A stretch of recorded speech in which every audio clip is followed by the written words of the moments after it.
Good evening. Welcome to the March 25th council meeting. Recording in progress. Meeting of the Oceanside City Council. I'd like to go ahead and call this meeting to order and ask for roll, please. Mayor Sanchez. Present. Deputy Mayor Joyce. Present. Councilmember Figueroa. Present. Councilmember Robinson. Councilmember Weiss. Thank you. Please rise for the invocation. Tonight we have Father Charles Wright of Prince of Peace Abbey. Father Charles.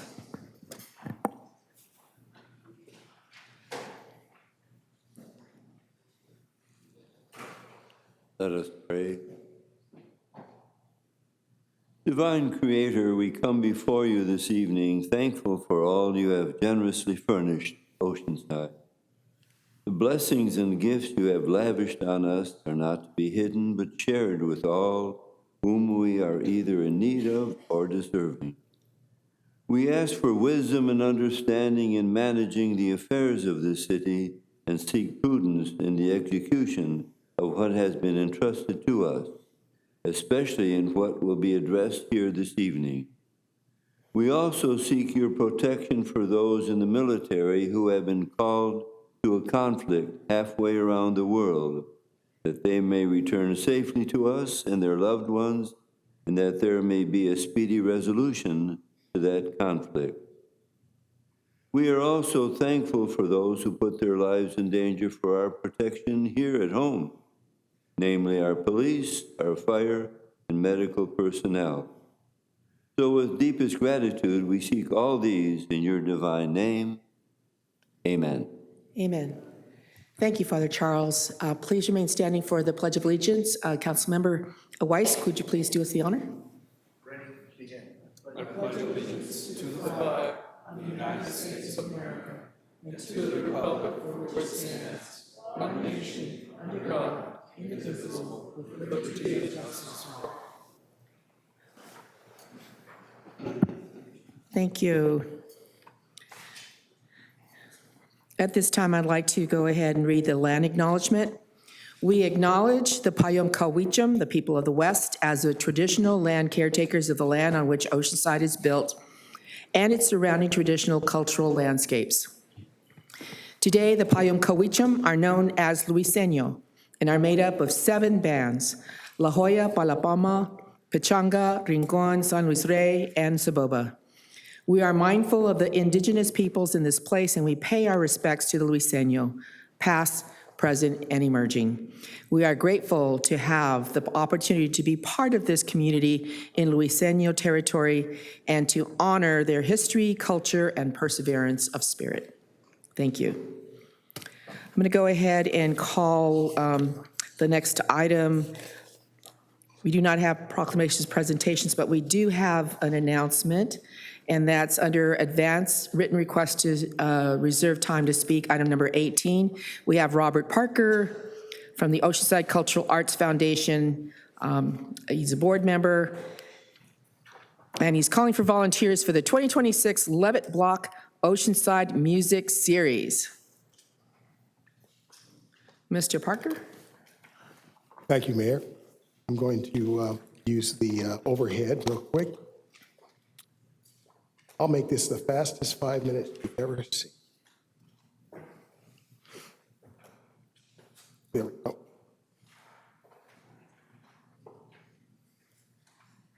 Okay, well, I'm going to update you a little bit on what's happening. Most of the city knows that we were successful in competing for a national grant, and our first concert's going to begin. It's going to happen on the 18th of April. So what's that, 23 days from now, something like that? It's just run up on us tremendously fast.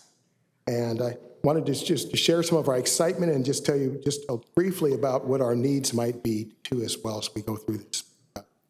We're doing well. Our funding is good and strong. We submitted a budget to the Levitt Foundation, and that budget was accepted by them. It included a fair amount of in-kind in our budget, but as we go through this, we know that sometimes in-kind falls through and we have to spend hard cash. We'll be just fine if we don't get another dollar, but it would behoove us to ask for more community support as well, because we'd like to take this well beyond where we are And I'll talk to you just briefly on the end of that. But just to give you a little hint, our first concert on April 18th is going to have the Sleepwalkers and Jimmy and Enrique. Great groups, bilingual, Latin, rhythmic, cumbia. It's just a great evening or a great afternoon, 3:30 to 6:30. The following week, and that, by the way, is going to be at John Landis Park. We're doing 2 and 2, each of the parks as we go through the series. So the second one at John Landis will be the Monet Marino Band. That band is going to be wonderful, led by the talented percussionist Monet Marino. And then we're going to have another multilingual artist, Gabby Aparicio. And we're very, very excited about where this is all going to go. I'm going to give you just a hint of what's going to happen next. That's actually the fourth concert, but I thought it was worth noting that the orchestra that we're going to have is a 12 or 13-piece female orchestra, Latin orchestra, and it's an amazing group of musicians. And any young girl that looks up and sees their faces on the stage, I think that's the most powerful thing you could ever do for a young student or a girl, to have them look up on the stage and see themselves. And that's what we hope to do often, is reflect our community as we go through this 3-year process. This is just the first year. We're going to learn. We're going to even get better and better as we go. Consequently, we have things that we're going to start posting.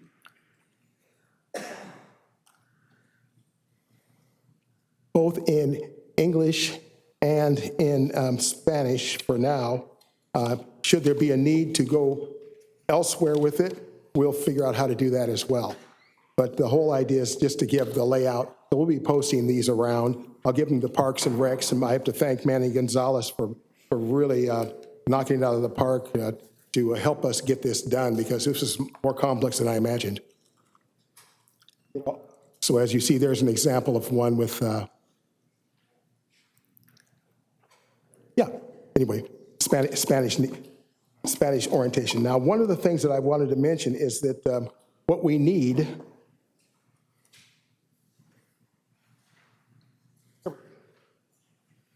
what we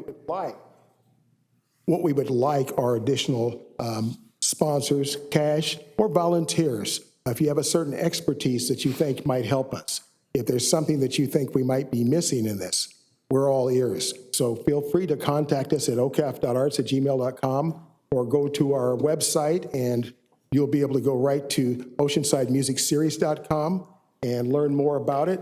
But just a quick shot here. Our sponsors are, of course, Oceanside Cultural Arts Foundation. That's where I am. And the Oceanside California Cultural District for the city. And we're very proud of being one of the 14, now 24 cultural districts. Blue Note Realty's realty company that's committed $2,000 a year minimum for the next 3 years of our series. And as well, we have a private funder who has given us $5,000.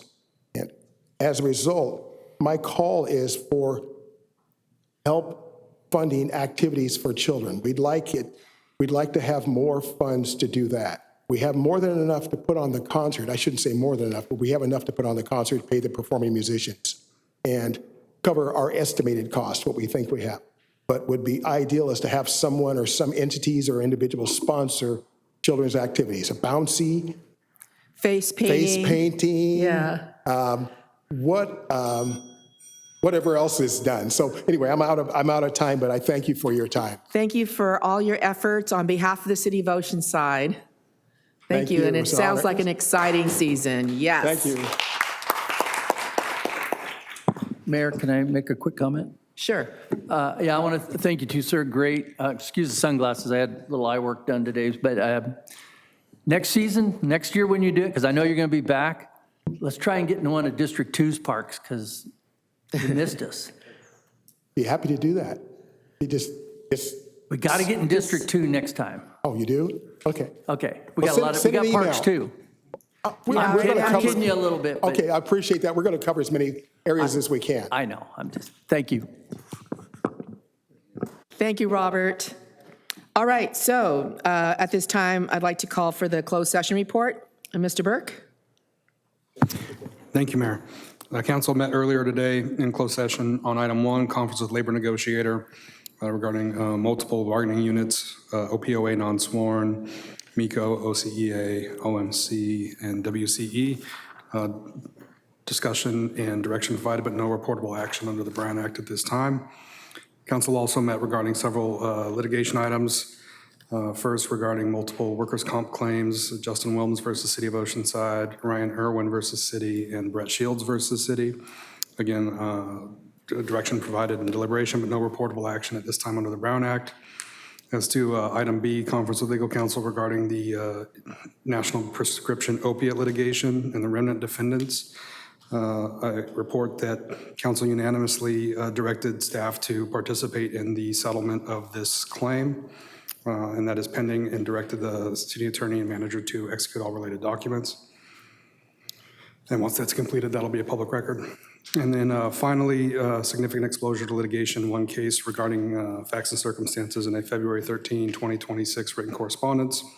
There was discussion and direction, but no reportable action under the Brown Act. Thank you. Thank you. All right, we're now on consent calendar items 3 through 11. Are there any requests from the public to pull an No item? request. No. Okay, any requests from council? Seeing none, is there a motion to approve? Okay, there's a motion and a second. Please vote.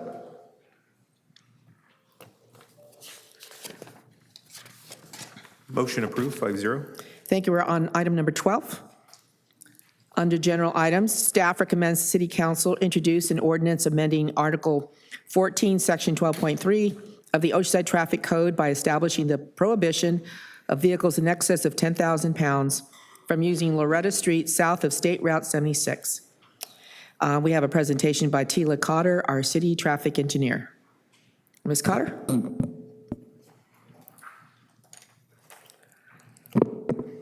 Good evening, Honorable Mayor and council members. My name is Tila Cotter, City Traffic Engineer. Tonight, I am proposing a prohibition of vehicles that are 10,000 pounds or over on a residential street. Staff is recommending the amendment of Article 14, Section 12.3 of the Oceanside Traffic Code to prohibit vehicles in excess of 10,000 pounds on Loretta Street, just south of SR 76.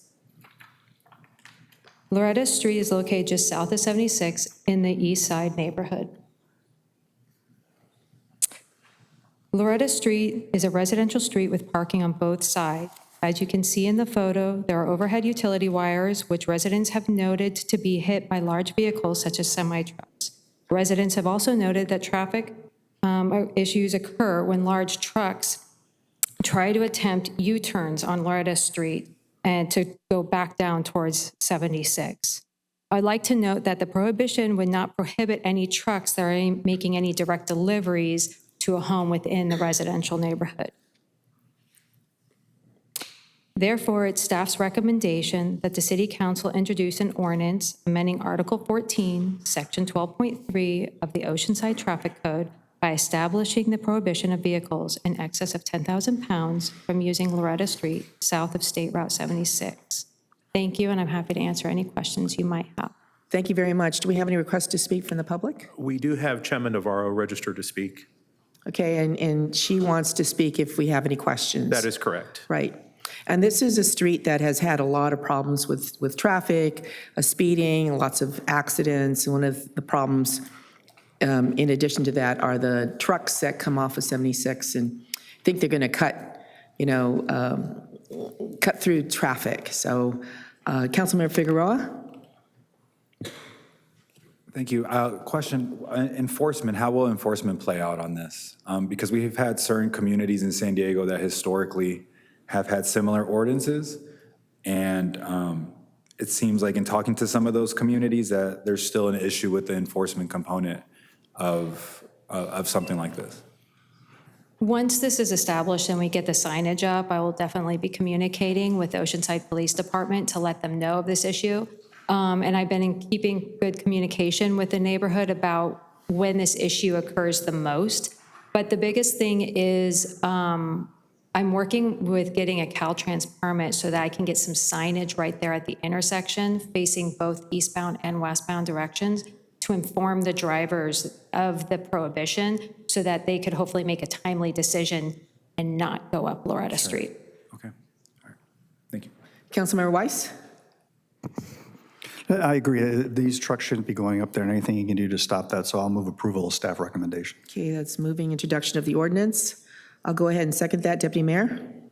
I should agree, and I appreciate ENA and all the folks that have been showing up to talk about Loretta Street and all the issues. So I'm glad to see we're moving several of the balls forward on protecting that neighborhood from that traffic. Thank you. Thank you. Please title the ordinance, and then we'll call for the vote. Thank you. This is the first reading and introduction of an ordinance of the City Council of the City of Oceanside, amending Article 12, Section 12.3 of the Oceanside Traffic Code by the addition of the section establishing prohibitions of heavy vehicles from using certain streets, specifically Loretta Street south of State Route 76. Thank you. Please vote. Motion approved, 5-0. Thank you. Item number 13, staff recommends City Council accept and file the Housing Element Annual Progress Report for calendar year 2025 pursuant to Government Code Section 65400. We have a presentation by Nathalie Vasquez, Associate Planner. Ms. Vasquez. Thank you.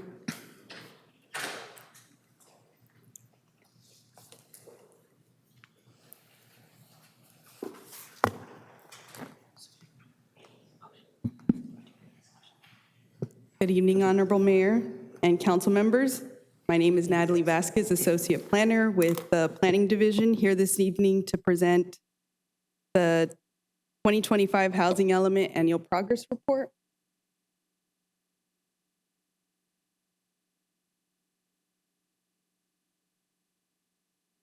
Staff recommends that the City Council accept and file the Housing Element Annual Progress Report, APR, for the 2025 calendar year. Under Government Code 65400, each jurisdiction is required to prepare an APR. This report must be reviewed at an annual public meeting by April 1st before being submitted to the Department of Housing and Community Development, DHCD, and the Governor's Office of Planning and Research. State housing law under Government Code Section 65580 through 65589.11 requires all local jurisdictions to adequately plan to meet the housing needs of all economic segments of the community by adopting a housing element. The primary function of the housing element is to identify the housing needs of all Oceanside residents and establish goals and strategies to develop and preserve an adequate supply of housing for all income levels. The current planning period for the housing element is the sixth cycle, which extends from April 15, 2021 to April 15, 2029. On November 14, 2023, the housing element was certified by DHCD. State law, Government Code 65584, requires HCD to assign a Regional Housing Needs Allocation, RHNA, which establishes the number of housing units each jurisdiction must accommodate across all income levels, and the APR monitors the city's progress in meeting its RHNA obligation. It also tracks the implementation of the Housing Element Action Plan. The APR identifies RHNA housing units that are under review, entitled Issued Building Permits or Granted Certificates of Occupancy, or C of Os. It is important to note that the city only receives RHNA credit for housing units with issued building permits. The City of Oceanside has been allocated a RHNA obligation of 5,443 units for the sixth cycle. These units are currently distributed across 4 income levels: 1,268 very low-income units, 718 low-income units, 883 moderate income units, and 2,574 above moderate income units. For the 2025 calendar year, the city issued 892 housing units and granted C of Os for 497 housing units. Here on this table, you see the number of housing units issued, building permits, and/or granted a certificate of occupancy by income level in 2025. It is important to note, again, that the RENA credit is only awarded for building permits issued during the reporting period.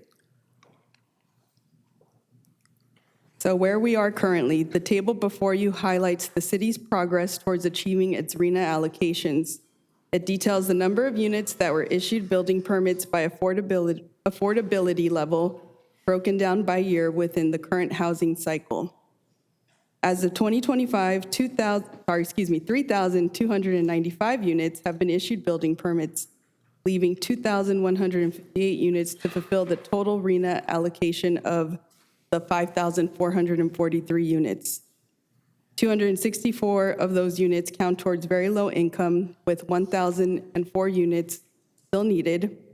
As for low income, 203 units have been issued building permits, with 515 units remaining. Moderate income units, 549 units have been issued permits, and 334 are remaining. And above moderate income, with 2,277 units and 297 units remaining. I also would like to note that acutely low-income category and extremely low-income categories were introduced for the 2025 APR reporting period, which is why there are no RENA allocation units assigned to these income categories. Any units reported within these categories will count towards the very low-income progress.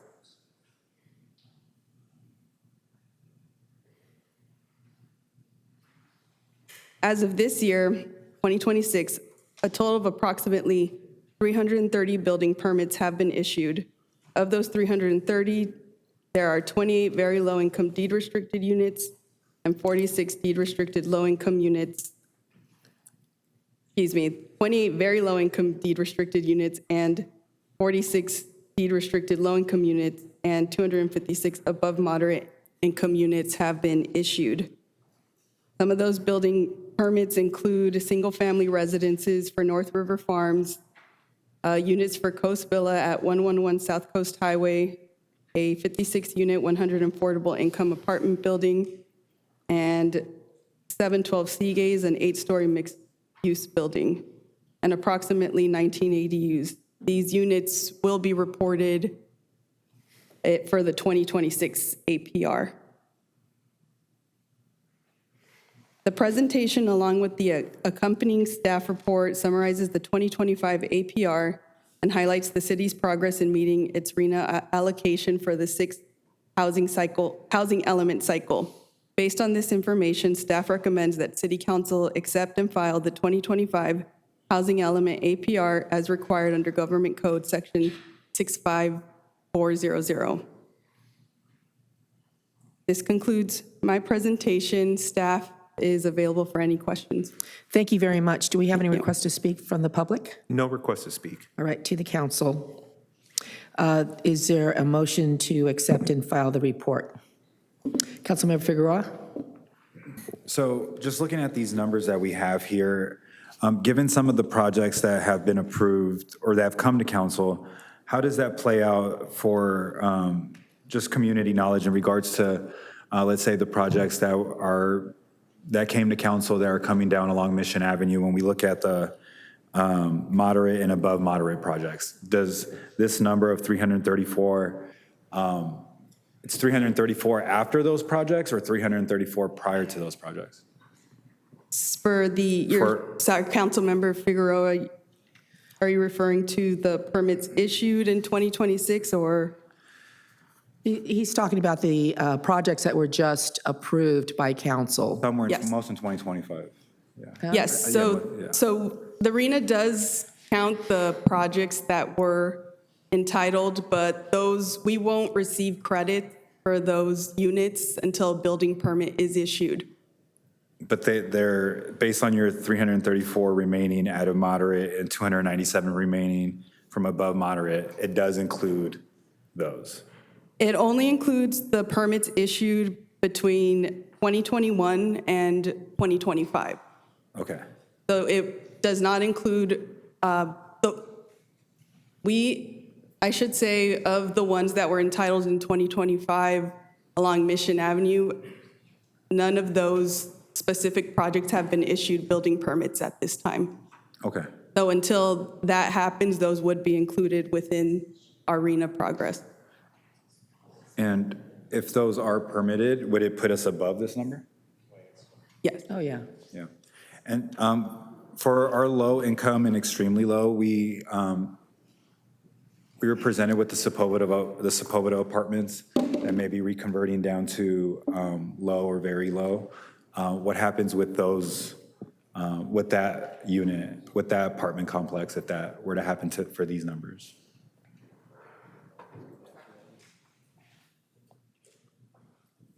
We need more chairs.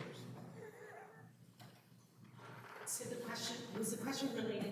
was the question related to Sunterra? Yeah. Okay. Sorry, I said So- Sepulveda. Related to Sunterra. So that project right now is a market rate product. If it qualifies under RENA credit for the acquisition and substantial rehabilitation, then yes, we would get credit and we would count them once building permits are issued and work's underway, we would count them in the RENA table. And to answer your question, we do report in the housing element report on projects that are entitled. That's one sheet. We report on projects that have made it through the entitlement process, the applied, the entitlement, and then building permits issued. When you see the table with all the RENA credits, those are only on building permits issued. So if you saw a project last month and you approved it here at council, it won't show up on the RENA table until the permits are actually pulled. So that might be in 2027. Let's just stay with the Sunterra apartments. Since it is going to be an affordable, it would go towards the very low. Would that impact where it currently is now, the numbers that exist for maybe moderate or low? Because you're essentially taking 200 plus units. No, because those units are not new construction. So RENA, if you recall, is really based on new construction activity. So Sunterra is not a new construction, it's an acquisition rehab. But housing element law does allow us to take certain credits for activities, especially if they become deed restricted. So if there's substantial rehabilitation, we can count them, but it won't shift the above moderate or the market rate units because they weren't new activities. Thank you. Deputy Mayor? Thank you. So we have about 1,500 low-income units left in our cycle. It looks like split between very low and low. Just to kind of speak about this out loud, because there are some, I think we have 2.5 years to kind of get there, right? So if we were to try and build that using our inclusionary rate, it's a math problem, so feel free to always That check will me on never that. That's happen, right? 10,000 new units that we'd have to approve within the next 2.5 years. Is that math correct? Correct? 15% of the 10,000 comes out to 1,500. So we're not going to do that. So we really are going to be relying on these 100% affordable projects that we are hopefully going to get coming along. And I apologize for not asking this in advance, but we have put money towards 3 projects that are kind of working their way through. Some at different speeds. We have the one on Coast Highway that's moving fast, and then Olive Park that's moving a little bit slower. But do we have other folks asking about new projects that are 100% affordable now? Is there interest up right now? Given the market, is that an impact, given state funding? Can you just talk about our world when it comes to building a 100% affordable right now? And we just don't have gap funding right now, right? Yes, so both of you are correct. Deputy Mayor Joyce, you alluded to the fact to get there, we really need to do focus on 100% affordable housing. And yes, Mayor, there is currently no gap financing. So for example, if I gave you the Olive Park project, which you saw, that is a $144 million project. The cost per unit on that product was about $724,000, and quite frankly, in our industry, we think that's pretty cheap.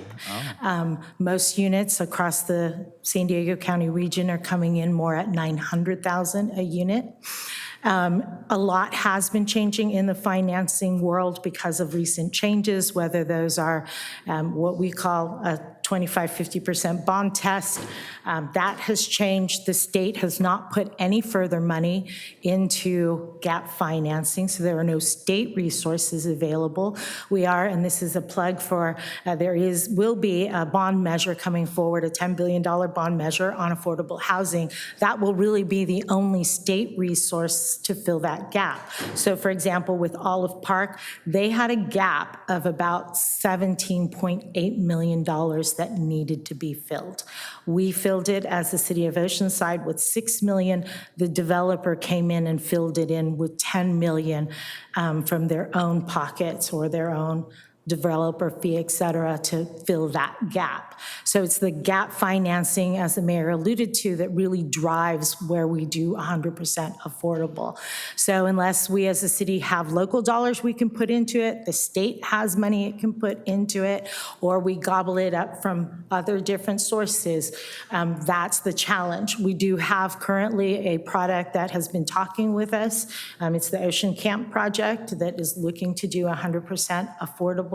There are others that are talking, but again, talk needs to result in the city or the state or someone coming in to fill the huge gaps that they have in financing. Do we, again, sorry that I didn't get this to you in advance, but what is left over in our in lieu fees? Because I know we have lots of projects that aren't paying in lieu fees, but we do have some. We had the for sale product that did partial in lieu fees.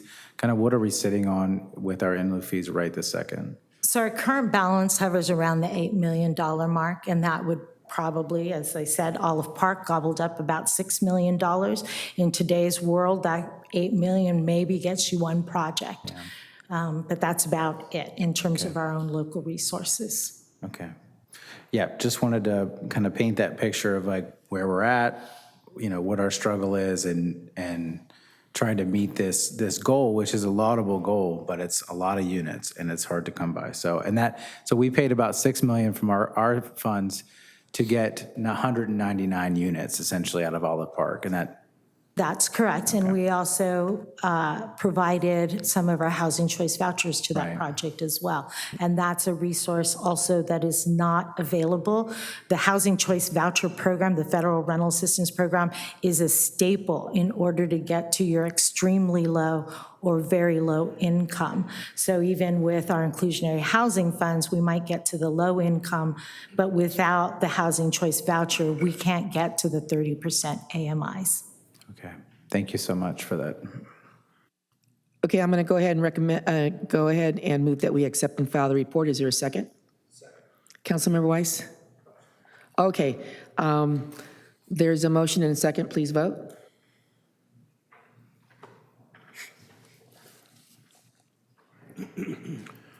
Motion approved, 5-0. Thank you. Item number 14. Staff recommends that the City Council approve the ARP Age-Friendly Network 5-year action plan to be implemented by all city departments. We do have a presentation by Manuel Gonzalez, Parks and Recreation Director.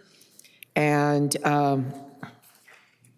we did get a request that we correct the staff report to correctly spell Miss Wendy Bravo's name, W-I-N-D-Y versus W-E-N-D-Y. So if that could be fixed, that would be great. Thank you. Mr. Gonzalez? Good evening, Honorable Mayor and City Council. My name is Manuel Gonzalez. I'm the Director of Parks and Recreation. I'll be presenting the Age-Friendly Action Plan along with Michelle Matter, who is the Chief Operating Officer for the Center of Excellence in Aging and Longevity, which served as our consultant for the process. So staff recommends that the City Council approve the AARP Age-Friendly Network 5-year action plan to be implemented by all departments. There is a correction, as you mentioned, with regard to a typographical error, and that has been corrected in the final report. The process that we went through was to develop this plan. It began when community member Steve Burrell approached the city about becoming an age-friendly community to improve the livability of the city and for older adults as well as people living with disabilities. So on April 7th of 2024, the City of Oceanside joined the AARP Age-Friendly Network. The San Diego Foundation provided funding and contracted with the Center for Excellence in Aging and Longevity to serve as our consultant in the process. The Parks and Recreation Department, Housing and Neighborhood Services, and the Library Department served as the lead. However, all of the city departments participated in the development of the plan. The plan as it's developed reflects a broad participation of Oceanside residents. We had an advisory group that was formed to help guide the process, representing council districts, commissions, and stakeholder groups. The city also formed an age-friendly ambassadors that helped to ensure that the diverse voices of the city were heard. I want to thank and acknowledge city staff, AARP, the team from SEAL, Steve Burrell, the advisory group members, the age-friendly ambassadors, and all of the volunteers that helped to make this plan a reality, and more importantly, that the plan offers a roadmap to meaningful enhancements in livability. While the intent of the plan is to improve livability for residents and visitors that are older and living with disabilities, the fact is that it will improve livability for people of all ages and abilities. And with that, I'll pass it on to Michelle Matter to discuss an overview of the action plan. Thank you, Manny. Age-friendly planning is really about something simple but powerful, creating communities where people can live safely, stay connected, and maintain their independence as they age. As our population grows older, cities like Oceanside have an opportunity to be proactive, designing environments that support health, mobility, and quality of life for all residents. What makes this plan especially meaningful is that it's been community-driven. It reflects the real needs and voices of residents and helps ensure that policies and programs are not only responsive, but equitable and sustainable over time. To guide our work, we use a blueprint for livable communities, which includes multiple steps to ensure we hear as many voices as possible. Manny briefly mentioned this, but I want to reiterate how much community input shaped this work. We started by reviewing 27 existing policies in the City of Oceanside and identified 60 programs already supporting older adults. What we found is that the city has a strong foundation, but many residents aren't aware of all of the programs or are not fully utilizing all the resources that already exist. We conducted a survey with over 70 questions, and thanks to strong outreach from city staff, volunteers, and the media, we received more than 800 responses. From there, we held 5 listening sessions in person and virtually in English and Spanish with 148 participants. We conducted 8 key informant interviews with community leaders with lived experience or with unique insight working with older adults. And finally, we took all the data and facilitated 5 community action planning sessions with 87 participants to suggest practical, community-driven action steps for each of the goals. What I want to highlight is the residents didn't just identify the challenges, they helped shape the solutions for the 7 key domains. We actually started with 9 age-friendly domains of livability and included all of them in the survey. From there, we prioritized the area of greatest need and opportunity in Oceanside based on what we heard from residents. In some cases, we combined related domains, for example, social participation, work, and civic engagement. Respect and social inclusion were brought together under community engagement. This helped create a more streamlined and locally relevant set of priorities, and I'll share a little bit about each of these domains. I'm going to start with housing. That was the biggest concern we heard, especially around affordability and aging in community. Most residents want to age in place, but don't know about the resources that are available.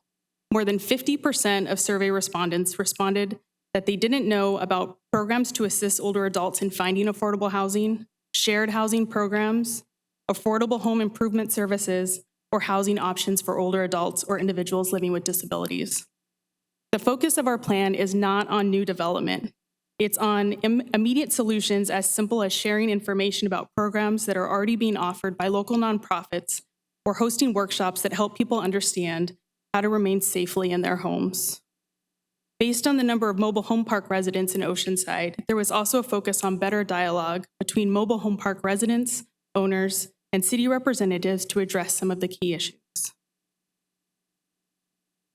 Transportation came up as one of the biggest barriers to independence and staying connected. While many older adults are still driving, there were real concerns about what happens when that's no longer possible. Services such as Go Oceanside and regional transit are available, but many residents aren't aware of the programs or find some of them difficult to use. We heard concerns around safety, reliability, and how challenging it can be to navigate the system, especially for older adults and those with mobility needs. Action steps could include creating easy-to-read transportation guides, offering how-to-use transit workshops, or coordinating group rides to help people feel more comfortable getting around, because when transportation works, everything becomes more accessible.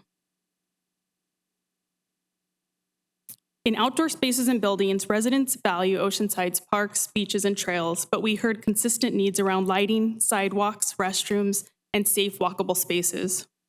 The reality is small improvements can make a big difference, things like seating, shade, and accessible pathways. Some immediate steps could include community walking groups, organizing park cleanups, or even making it easier for residents to report issues through tools like the My Oceanside app. In health and community services, people generally feel positive about their health, but there's still gaps around social isolation and caregiving. We heard concerns about loneliness, cognitive decline, and the need for more dementia care training and support. There were also barriers to accessing care, particularly in-home services and navigating available resources. At the same time, there's a strong local network of health promotion programs and an opportunity to better connect residents to these exciting existing resources and strengthen collaboration among partners. This can include promoting free caregiver training and expanding education at senior centers and libraries on topics like dementia care, nutrition, mental health, and stress reduction. In community engagement and social connection, nearly 75% of residents said they want more opportunities to engage socially and stay connected. There's a strong interest in activities, volunteering, and intergenerational programs. And this really aligns what we're seeing at the national level. Social connection isn't just nice to have, it's essential to health and well-being. The challenge isn't lack of interest. Many residents just don't know how to get involved. And some of the examples of best practices include community conversation cafes that bring people together across generations and pop-up resource fairs in familiar locations such as the library. Another example I'll share from our work that we've done in another city, we hosted a screening of the film Join or Die, highlighting the importance of social connection and health along with civic engagement. We held a civic engagement fair and over 100 people signed up for new volunteer opportunities. This is a low-cost, high-impact strategy to strengthen social connections and build a more engaged community. Disaster preparedness is a great example of how this plan reflects what the community told us and how we adapted in real time. This domain wasn't originally included as a focus area during our listening and learning sessions, but based on feedback from residents and survey results showing that over half of residents do not feel prepared for a disaster, we added it in as a priority domain. We were also developing the plan during the LA fires, so it was very much front of mind. Concerns were especially high for older adults with mobility needs and those who may not have access to digital information.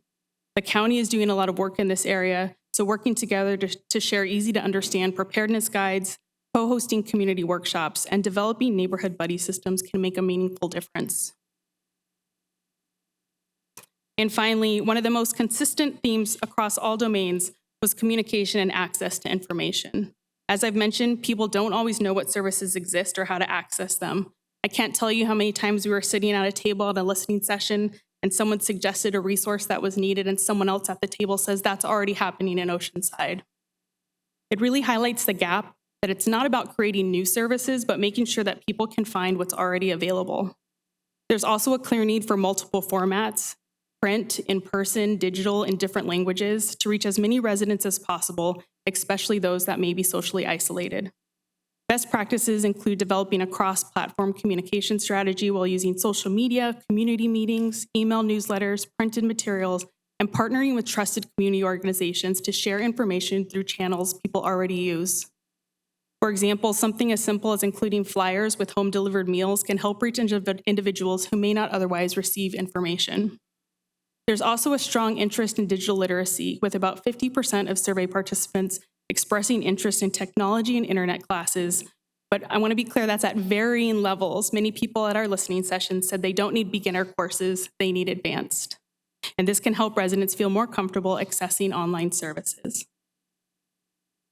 So our team is proud of the 5-year age-friendly action plan for Oceanside and the community input that helped shape it. Everything I've shared today is outlined in more detail in the plan. And most importantly, many of these strategies are low or no cost solutions that are already working in other age-friendly communities. You'll find a vision and goals for each domain along with recommended action steps and a timeline that includes immediate opportunities to begin this work right away. Thank you. I'll pass it back to Manny. So staff recommends the action on this slide with the following steps. The city manager and department heads have worked to identify which departments will take the lead on specific action steps that are identified in the plan. There is no fiscal impact at this time. However, there are action steps that may require additional funding for the departments that are responsible for implementation of specific goals. At this point, departments have focused on the action steps that are within an immediate implementation in the next year. Staff will continue to engage with the community and expand relationships with stakeholders and track the progress of implementation of the plan. We'll provide an annual update highlighting the progress made towards each of the identified goals. And this concludes our presentation, where both Michelle and I are available to answer any questions. Thank you. Great, great, great work. Thank you. For you guys, and the whole community. Thank you. We do have 5 speakers. 6 speakers. So let's hear from the public first. And we are starting with Glenn Mills. Glenn?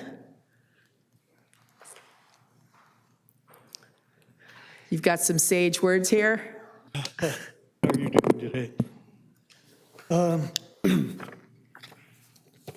Okay, ready?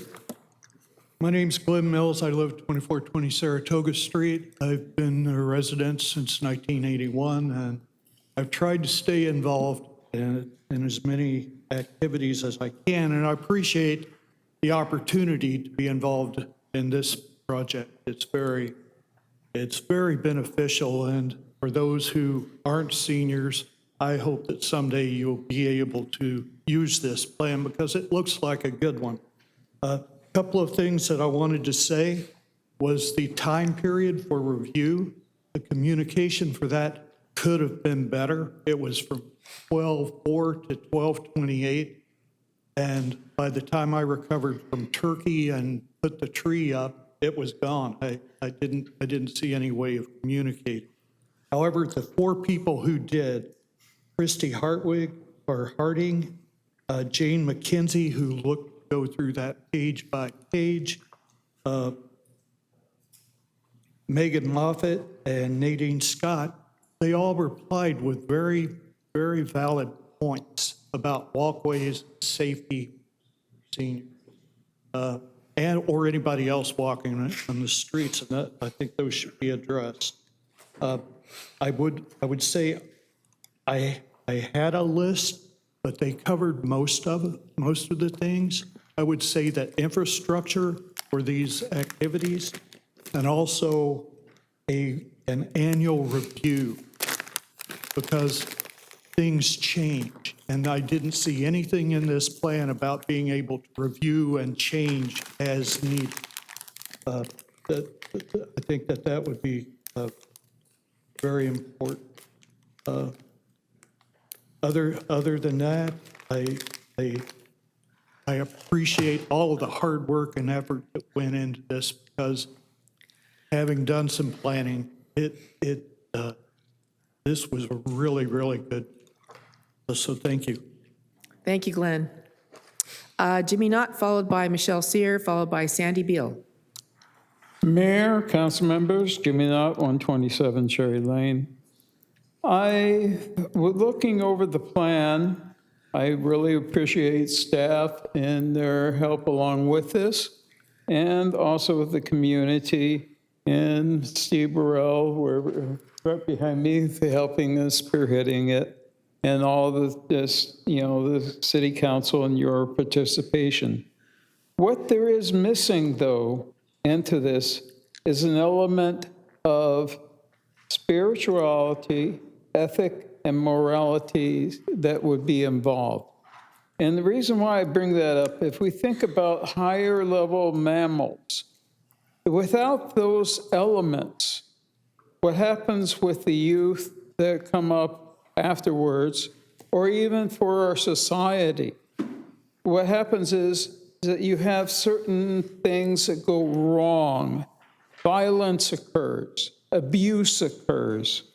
And what needs to take place is that there needs to be people that have education, experience, and a historiography that can help feed back and take control and share guidance. You have, like in the local Luiseno population, that you have there when I was doing the study for the naming of one of the rooms over at the El Corazon facility, or Lumpupachila room. Over there, they had the Council of Elders going back thousands of years. Those people took and they helped due to their education, their experience, their historiography, they were understanding. This is where the only thing roughly that we can do, think about, maybe would be advancing the senior commission. But we need to have an element involved with that. That what would take place is that they could help settling problems. They could head off some of the issues from being repeated that maybe in our body and with the council, that with their wise knowledge from background. And you also have different problematic issues in families that could be headed off. That was one of the things in the local Luiseno Council of Elders, that they helped with family. Please consider it. Thank you, Michelle Sear, followed by Sandy Beal, followed by, last but not least, definitely not least, Steve Burrell. Good evening, Mayor Sanchez, Deputy Mayor Joyce, and council members. Michelle Sear, Oceanside resident, speaking out tonight to ask you to please strongly consider approving this ARP Age-Friendly Network 5-year action plan for the City of Oceanside. This is such a huge deal for our city. I was lucky enough to be able to volunteer to help with canvassing some of our neighborhoods in order to help get the surveys completed. And I participated in the listening and learning, planning, and feedback sessions in order to hear what our community members would like to see happen as part of this action plan. It would be a shame if after all this work, it wouldn't get passed. I believe that this plan will greatly improve the quality of life of our seniors, their safety, and the City of Oceanside's livability.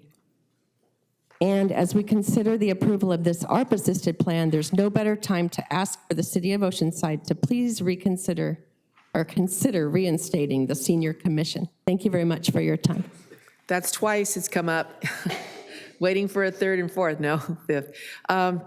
Sandy Beal, followed by Steve Burrell, followed by Wendy Bravo. Good evening, Honorable Mayor Sanchez and City Councilman. My name is Sandy Beal. I lived in Rancho San Luis Rey, over 55 senior mobile home park, where I'm the homeowner president and also the park designee. I'm really excited about this age-friendly network. The seniors in Oceanside have been waiting patiently to have a voice, and I believe this is our answer. There's a need for more affordable housing for seniors. There's a need for better senior transportation around the city. There's a need for assistance for seniors with health coverage, including Medicare. There's a need for seniors to have the correct diet, which many seniors do not. There's a need for seniors to be educated on computers as well as iPhones. Many seniors are homebound, she said, and many seniors are homebound, so they're alone most of the time. This is a major issue. There's a need for seniors to be able to speak out at meetings like this one. Please remember, we're a part of the community of Oceanside, and we deserve to be treated the same way you would treat younger people. Just because older Oceanside residents don't always complain doesn't mean that life is perfect. I believe Oceanside can do better, and this is a great start in the right direction. Thank you. Thank you. Steve Burrell, the man. Mayor Sanchez, Deputy Mayor Eric Joyce, council members, Steve Burrell, Oceanside. Some of you may not know this, but when we first started this process, one of the things that AARP does, which I'm a volunteer for, is they do an assessment. They have a tool to do an assessment of the community. We came out about 50, okay, out of 100. So we started well. I think everybody will agree this is a good place to live, but it could be better, and it will be great, I think, as a result of what we're about to do. Maybe not get it all done in 5 years, but we're sure as hell going to do our very best to do that. And so I want to thank everybody that had something to do with it. Started with Eric Joyce when he convened a committee to advise him on senior issues, and we needed a place to go, and this is the organizational framework to make that happen. I just want to say, too, this is personal. I want to see us continue to make a special effort to reach the communities that reflect the cultural diversity, particularly the communities that are left out. And that includes the mobile home community, in my opinion. So I hope that we will do that. If I have anything to do with this, we will. This is a starting point. So I just wanted to say that. And then the last thing is, I look at this as tapping into a tremendous untapped resource. We seniors have done a lot with our lives. We bring a lot to the table, and we need to be engaged.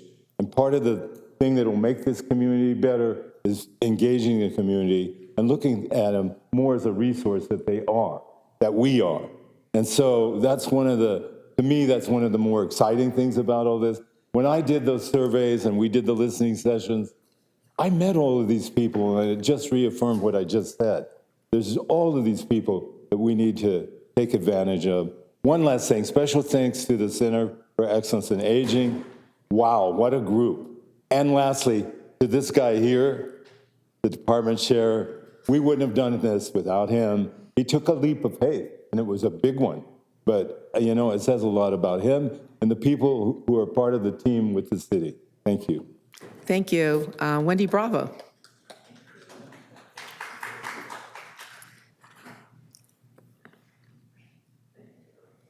WINDY. Yes, what's in a name? I should let you know that my mother was reading Peter Pan before she went to the hospital to give birth to me. And my true name is Wendy Bravo, the mother of the Lost Boys. But back in the 60s, I dropped it, and everyone knows it's Wendy. So a tempest in a teapot, I don't know how that, I got my nose a little out of joint, but then the letter went out, and I've expressed a little fury behind the scenes, but we'll leave that alone for now. I've been most honored to have participated in this effort and to, pound the pavement street side as I like to do, and climbed a lot of stairs and went through a lot of neighborhoods and opened a lot of doors. And there's a joy in the seniors finding someone from the city who's knocking on their door to know what they think. They need more of that, those folks behind closed doors to be encouraged to come out. So I'm just going to give a few suggestions. You probably may have already covered them in the report, but my first question is going to be, what about the TOT money? This is tourist money. Can't some of that be directed toward alternative housing for low-income seniors? I talked to a bus driver who talked about transportation and the need for connection nodes in order to get through laterally, we'll say, to different routes to increase those. for not just our seniors, but for a lot of us who are going to be on foot due to gas prices and probably are now trying to figure that out. Apart from pay for play, I'm more interested in a public forum for the spoken word, for theatrics, for poetry and music, for it could be outdoors, cross-age, seasonal pageants, local talent and guest artists, having to do also with incorporating language and culture. This is something that's a hallmark of good park and rec. So more of that. I did think about magical mystery tours and cross-age collaborations. And thank you again for the opportunity you have served, and I hope to be able to serve again. Thank you. That concludes our speakers. Thank you. All right. I do think it's time for the Senior Commission to come back, so I'm hoping that we have that support, because I have to say that we had so many seniors out there doing so much when we had the Senior Commission, and I think that the report definitely talks about needing an avenue to provide those volunteer hours and really getting involved in everything. It's just amazing what our seniors can do. And plus, our population is getting just a few, yeah, right? What is it called? The baby boomers? Yeah, okay. So, Deputy Mayor Joyce. Thank you, Mayor. Wendy, we are, just because you brought it up, we are going to have our first Oceanside's Poet Laureate. So if you haven't applied for that, I'll be looking. That's the Arts Commission, yeah. It's just a good moment to make sure we plug that. It's really exciting. So I also want to start with saying thank you to Steve Burrell and AARP.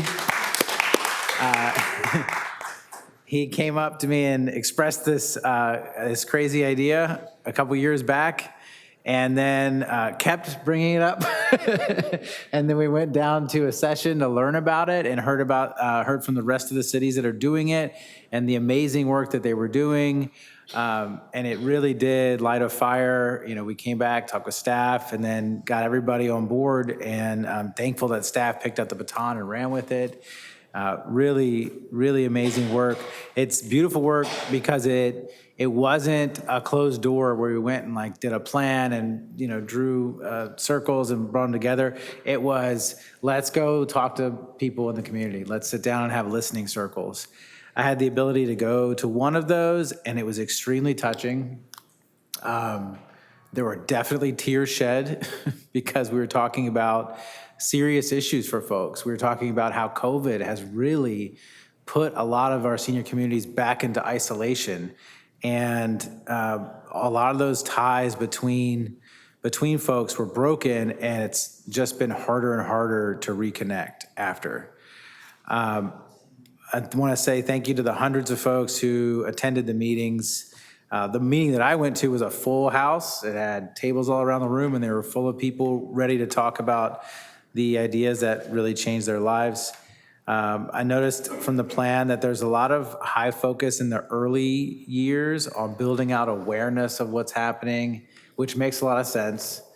I know that there's going to be a lot of work of getting out to different, because of, again, a lot of our communities are kind of isolated out there, which is why we had those listening circles at their front door, right? We were in our manufactured home communities. We were in our senior-specific communities. So communication is another big highlight of what I saw in the plan.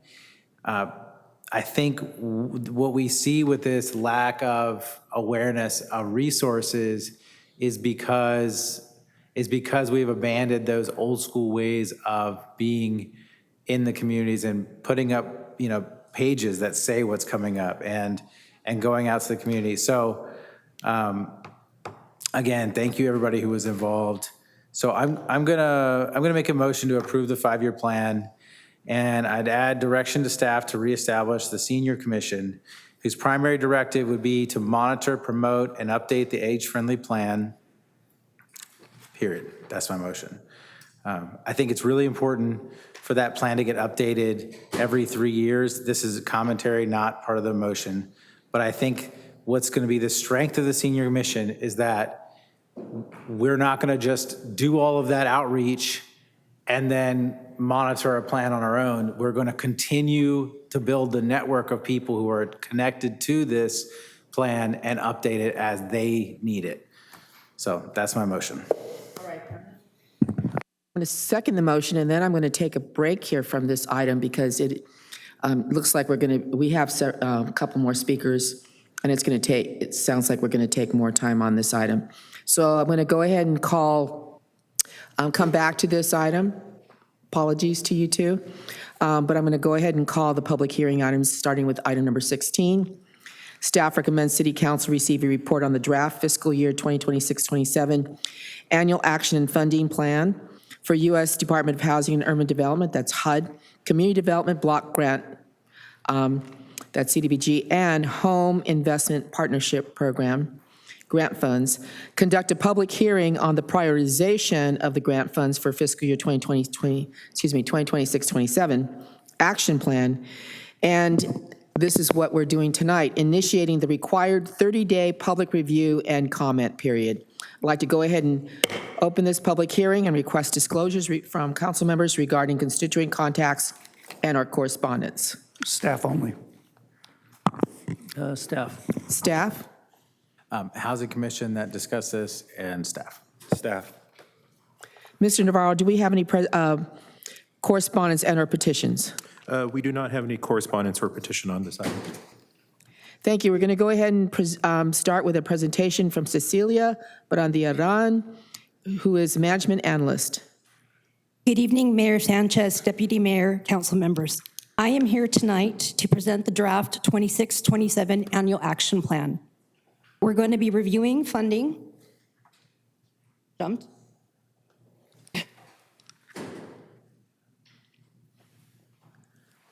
Review funding recommendation for both CDBG and Home, and receive input on the draft plan. We started our public participation as of January 2026, and we will continue to accept public comments through April 27th. We'll be coming back to council at the first meeting in May for review and approval. The proposed uses for funding are outlined here. The CDBG program has mandatory caps that are tied to the annual allocation and any program income that is received, such as rehab loan repayments. Administration is capped at 20% and public services at 15%. The Home program is similar to CDBG regarding caps for administration at 10% and for community housing development organizations reserved for 15%. The majority of our home dollars will fund a third round of temporary tenant-based rental assistance. Funds under this category cover all city staff costs associated with the management and administration of the city's Oceanside CDBG program, housing rehab loan program, mobile home improvement grant programs. This includes regulatory compliance, contract administration, subrecipient monitoring, fiscal management, and preparation of all required documentation. CDBG public services are again limited to 15% of the allocation. We previously funded fair housing under our admin, but we have shifted fair housing to public services and carved out some funding for food banks, pantries associated with the community resource center. At this point in my presentation is concluded, and I'm here to answer any specific questions. Thank you very much. Thank you. This is a public hearing. This is the time set to hear from the public. Do we have any written requests to speak on this at this time? Yes, we do. We have one registered speaker, Jimmy Knott. Okay, Mr. Knott is going to speak first, but if anybody else wishes to address the council on this item, you did not have to sign up. You can approach the podium, state your name, and then you have up to 3 minutes to speak. Mr. Knott? Mayor, council members, Jimmy Knott, 127 Sherry Lane.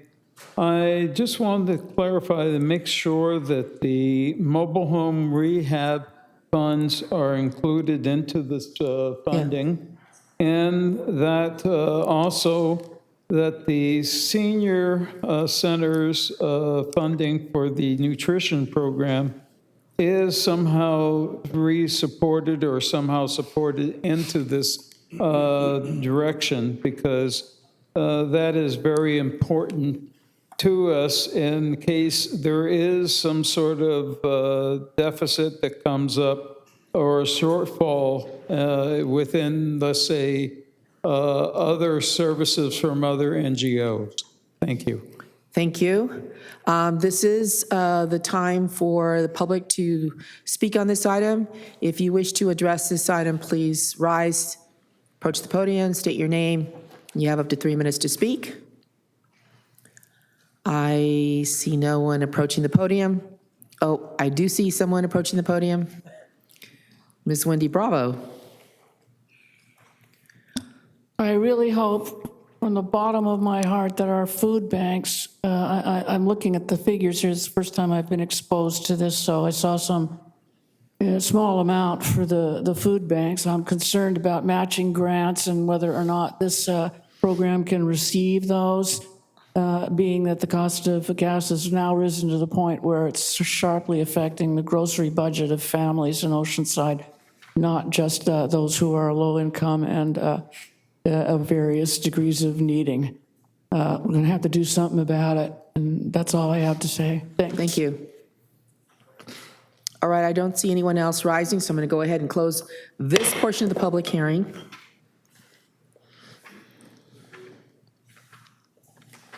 We are able to have discussion at this time, just no motion, because we are going to be the action requested is that we receive the report and initiate the public review period, which does not require a motion, correct? Or does it require a motion? Yeah, I'd take a motion because you're setting the review period and you're going to bring it back. So this is. Could you say that in the mic? Yes, I would take a motion. Okay, thank you. All right, so we're going to go ahead and have some discussion, and we're also looking for a motion, which is to receive the report, initiate the public review period, and this will come back in 30 days. All right, so in 30 days, will the public be able to speak again on this item? It'll come back in May. It will not be a public hearing item, but it will be on the agenda, so the public can sign up to speak if they're interested. All right, thank you. Councilmember Figueroa. Thank you. I just have a question regarding the food banks and pantries. You said this is for the centers, so this is to support the food distribution at the centers? So we are looking at either having it associated with the resource centers or potentially doing out an RFP. But we did incorporate some funds to support food bank pantry. So if it was at the resource centers, it would be at the 4 resource centers and the senior center, so it'd be, even doing an RFP might only be for a couple $1,000s if it went to another nonprofit, correct? Right, so it's most likely going to be run out of the resource centers. Mm-hmm. Okay, that was my only question. Thank you. Councilmember Weiss. Yes, I have a question on the public service funds. So you have fair housing programs, Vista Community Clinic, Team Reach, the resource centers, North County Lifeline Youth Programs, and the food bank. Are there any programs that we are currently funding that are not being proposed for funding going forward? Yes, with the new federal regulations that got in place with the CDBG and home dollars, we did discuss the new requirements with all of these recipients, and one agency declined to move forward for funding, and that was the Serving Seniors program. Okay, all right, thank you. Then I'll move approval, then start the process. Okay, thank you. Deputy Mayor? Thank you for presenting this item and for all the outreach you do to get here. I'm excited to see the food and pantry funding. I know a lot of our centers have been like doing that with whatever they have because they're the ones on the front lines responding to the need as it comes. So shout out to them for making whatever space they could for food and getting it out the door and keeping it for folks. So I know that a lot of them have been doing a lot of work to kind of make it work. So I'm glad to see that we're investing in some permanence there. I guess I just am putting up a flag because I think these funds for our youth programs tend to get funded at the same amount every year. And I know that, wages increase and those kind of things increase. And I don't know when would be an appropriate time for us to talk about making sure that we're funding them at levels that is still supportive of the programs being sustainable. So I don't really have an answer or a question that's in that, but unless staff has something they want to address with that, it's just kind of a I can flag. respond to that. Sure. CDBG funds, one of the program requirements is that we cannot supplant general fund. Those programs are also funded out of the general fund. To increase any CDBG funding to any other program or activity for public services, they would need to show a measurable increase to allow for additional CDBG dollars. They need to show a measurable increase in their reach. In their activity, what they're reporting on, they would have to show additional outcomes for additional CDBG dollars. Just as like a functional problem with that is you don't have more people to do more work unless you get more funding. So it's like, anyway, I appreciate you addressing that. Can you describe the tenant-based rental assistant funding and like what that's supposed to be for? I know that's a big expenditure in this program. So I'll respond to that question, Deputy Mayor Joyce. So the TIBA Rental Assistance Program, this will be the third round of the tenant-based rental assistance program. This time around, we are looking at it as a homeless prevention program to really reach out to those folks that are in jeopardy of losing assistance. As you all know and have heard, we have our emergency housing voucher program that did not receive federal funding. So we are looking at a little bit of a funding shortfall or a funding cliff, if you will, in the next by September of next year. So as we started thinking about that program, we realized we do have a need. Our Housing Commission talked about a need to help the most vulnerable through tenant-based rental assistance. And so this program is developed to help those, preventing those who might be receiving eviction notices that are at immediate risk of losing housing and keeping them stable. We've worked really hard to get folks into housing. The one thing we don't want to do is to have them in the next day lose their housing the next month because of a shortfall in funding or a shortfall in their own resources to do that. And so the preference and the priority is for those types of populations, but it would provide rental assistance for a maximum of 12 months. The home regulations actually provide a maximum of 24 months. So it is also a program that is tied to self-sufficiency. So while we may be assisting folks with their rental assistance, they will also have to be working on a self-sufficiency plan, because as the program ends, there will be a need for them to be self-sufficient or to find different housing that might be much more affordable or another program that can sustain them for a longer period of time. Are we typically paying the total rent? Are we typically covering a gap in the income to rent ratio? What is our typical usage of the So it TREP? runs very much like the Housing Choice Voucher or Section 8 assistance program, runs almost exactly the same.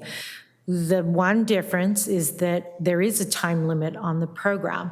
So the preference is not to help folks with their entire rental assistance, because at 12 months, when that assistance ends, will they be in a worse off situation at the end of the 12 months, or have we helped them to rise above the circumstances they came in and they're able to afford their rent? So the preference is not to help with full assistance, but much more shallower subsidies, and that, or even decreasing as time goes on. Okay. And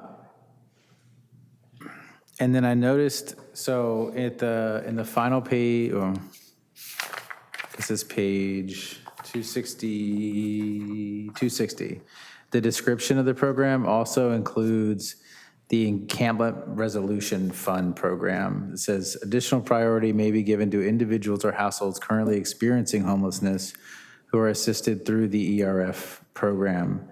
And so I wanted to bring this up because the ERF program was really intended to be a self-sufficient program. It was funded at $11.2 million? 11.4. And so the TBRA that we have is kind of like our rental assistance for the whole rest of the city, and the encampment resolution is one area of the city. So I'm concerned that we would be using any of this or any of our other resources for that program, because that program is really supposed to be a test case of, can we service the folks that are in this space with the funding that's there?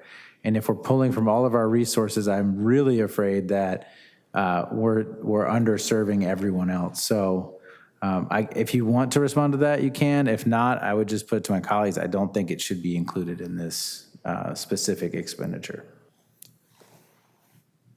So I'll respond a bit. I don't think that we had really intended it to be specific to the ERF program, but really broadened out to any of our programs that we are supporting, whether it's ERF, and I think it mentioned emergency shelters, so the navigation center, safe parking, any of our programs where we are assisting and that there is a level of case management and outreach to those residents to help and assist them with self-sufficiency. I think that was our intent, was to look at those specific programs, because we were leveraging already existing resources, there are programs in place, and those would be the most successful clients that could participate in the program. But certainly it's not limited to specific target groups, it's just the preferences for EHV, or the immediate lack of resources, and programs that are ending, and then programs that we are already supporting and leveraging that have components to them that really would allow for a much more sustainable or successful outcome. Not necessarily, and I know it was noted specifically to ERF, but I think that that's not necessarily the case. It's any program with associated case management, navigation services, where we can see success and leveraging. Was this program that TBRA used for folks who came out of the ERF program this year? No, Okay. it was not. This will be a brand new program. Okay. So I think just for me, the distinguishing factor between those is the geographical limitations and the fact that everything was supposed to come out of that state funding. So I bring that up because when we passed the ERF program, that was kind of what we sold it, or we talked about it as. And I think it's just important that if we're going to start putting other resources into it, that that's part of the accounting for the ERF program itself. And I don't think I've seen a report on the ERF recently either, so I would like to get an update on that. But other than that, that's all I have. Thank you. I am really glad that the emergency voucher program was called out here, because they were not extended. We're talking about 30 people, and the housing is up, I believe, in the fall, possibly September. That's correct. So this will be able to be used for that purpose, correct? They are our priority or preference for the program. Okay, great. Yeah, that'll give us more time to figure out what to do. I know some of them fit in that category of how can we continue to get them back on their feet, maybe, but then some are disabled and probably will not be able to get out of that situation. So there was a question about the senior nutrition program. So I know it was usually included in there. Is it included this year? I didn't see that. That is correct. As I said earlier, we talked with all the different CEOs of the different nonprofits regarding additional requirements that CDBG and Home now have that start this year. Basically, it's the SAVE requirements. And so that agency decided not, it was too problematic. They're still Okay. providing services as I understand it. Are we going to be using general funds then? Is that how we're going to be continuing the nutrition program? This is at the senior center here at Country Club Lane. I am going to assume they're absorbing some of the costs that from the revenue. Okay. They'll absorb that internally. And Cecilia, if you might want to talk about what the new executive orders are that are tied to CDBG and home funds. Okay, I guess I didn't pick up on that. Yes. So there are various new executive orders that are added to the CDBG and home program. In terms of requiring like information. Checking, Okay. basically checking status, immigration status through the federal SAFE system. Right, which we don't And do. so that is something that we have access as a PHA to be able to access. So we notified all of our agencies that currently that particular requirement is currently on hold, but we don't know when Right. it's going to become applicable and from what date it becomes applicable. So that is tied to our current year 25, 26 funds, and then also 26, 27.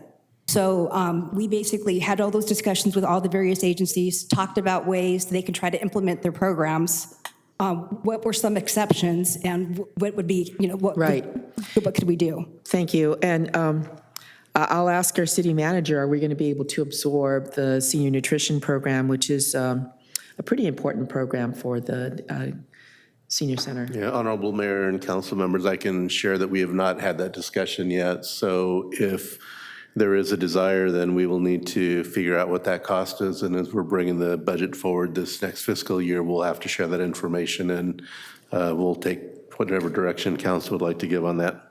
All right, because I'm thinking maybe 25,000. Does that make sense? We have done, I think, around 28, 32, basically. Okay. But as I said, they're still providing services. They just decided there was too much additional requirements to receive the federal CDBG dollars. Right.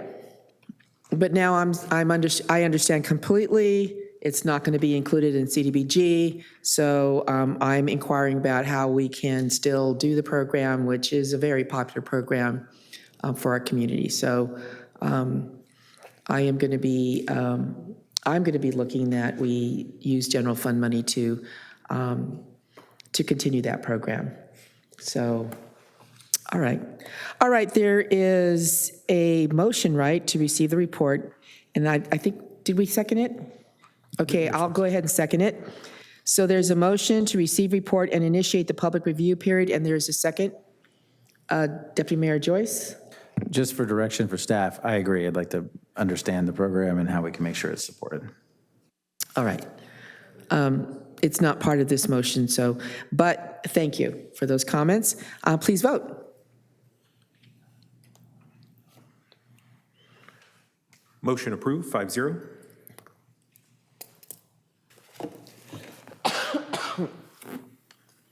Okay, item number 17. Staff recommends that the Oceanside Community Development Commission adopt a resolution approving the 2026-27 Public Housing Agency Annual Plan and authorize the CDC Chair to submit the plan to the U.S. Department of Housing and Urban Development, that's HUD, incorporating all revisions resulting from the public comment period, and authorize the CDC Chair or their designee to execute all necessary documents for final submission.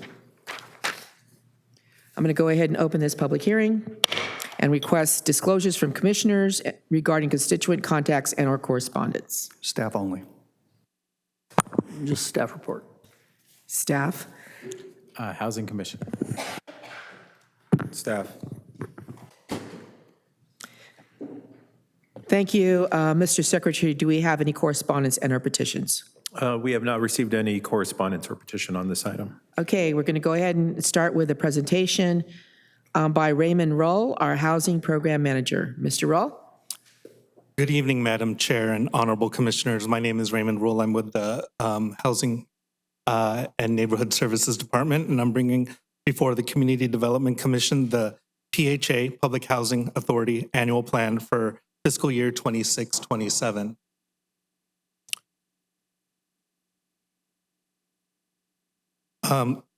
As background, The Housing Choice Voucher Program is our primary federal tool for making private market housing accessible. On the slide here are some of our programs. The main one is the Housing Choice Voucher Program, and our various special purpose programs which we have. We have project-based vouchers where the rental assistance is attached to the unit, not the household.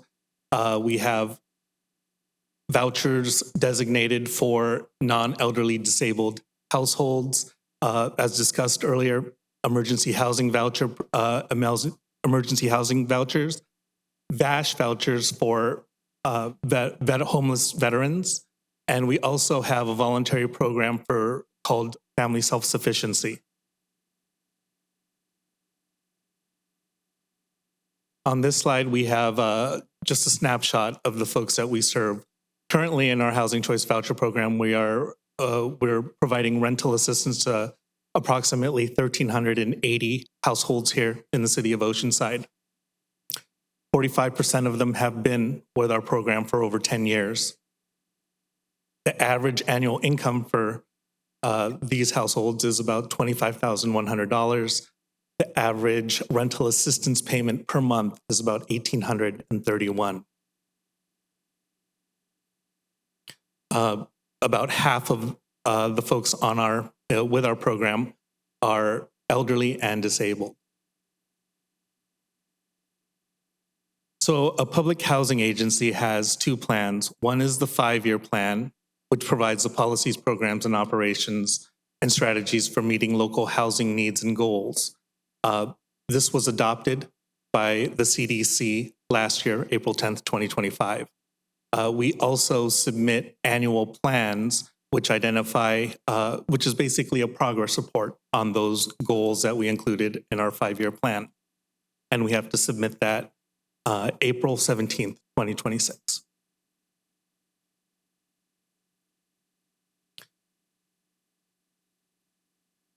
So for our first goal was expanding the supply of assisted housing.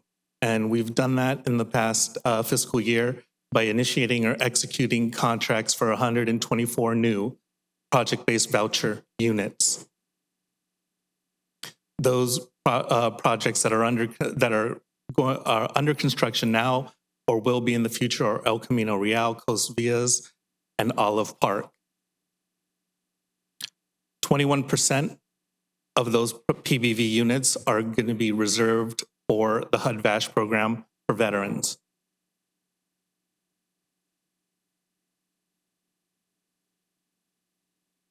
The second goal is to improve voucher management. And for the third consecutive year, we've received a high performer rating when we've done the Section 8 Management Assessment Program. And this is an assessment tool that's provided by HUD where we measure our income calculations for the households, timeliness of unit inspections, and other criteria that they look at.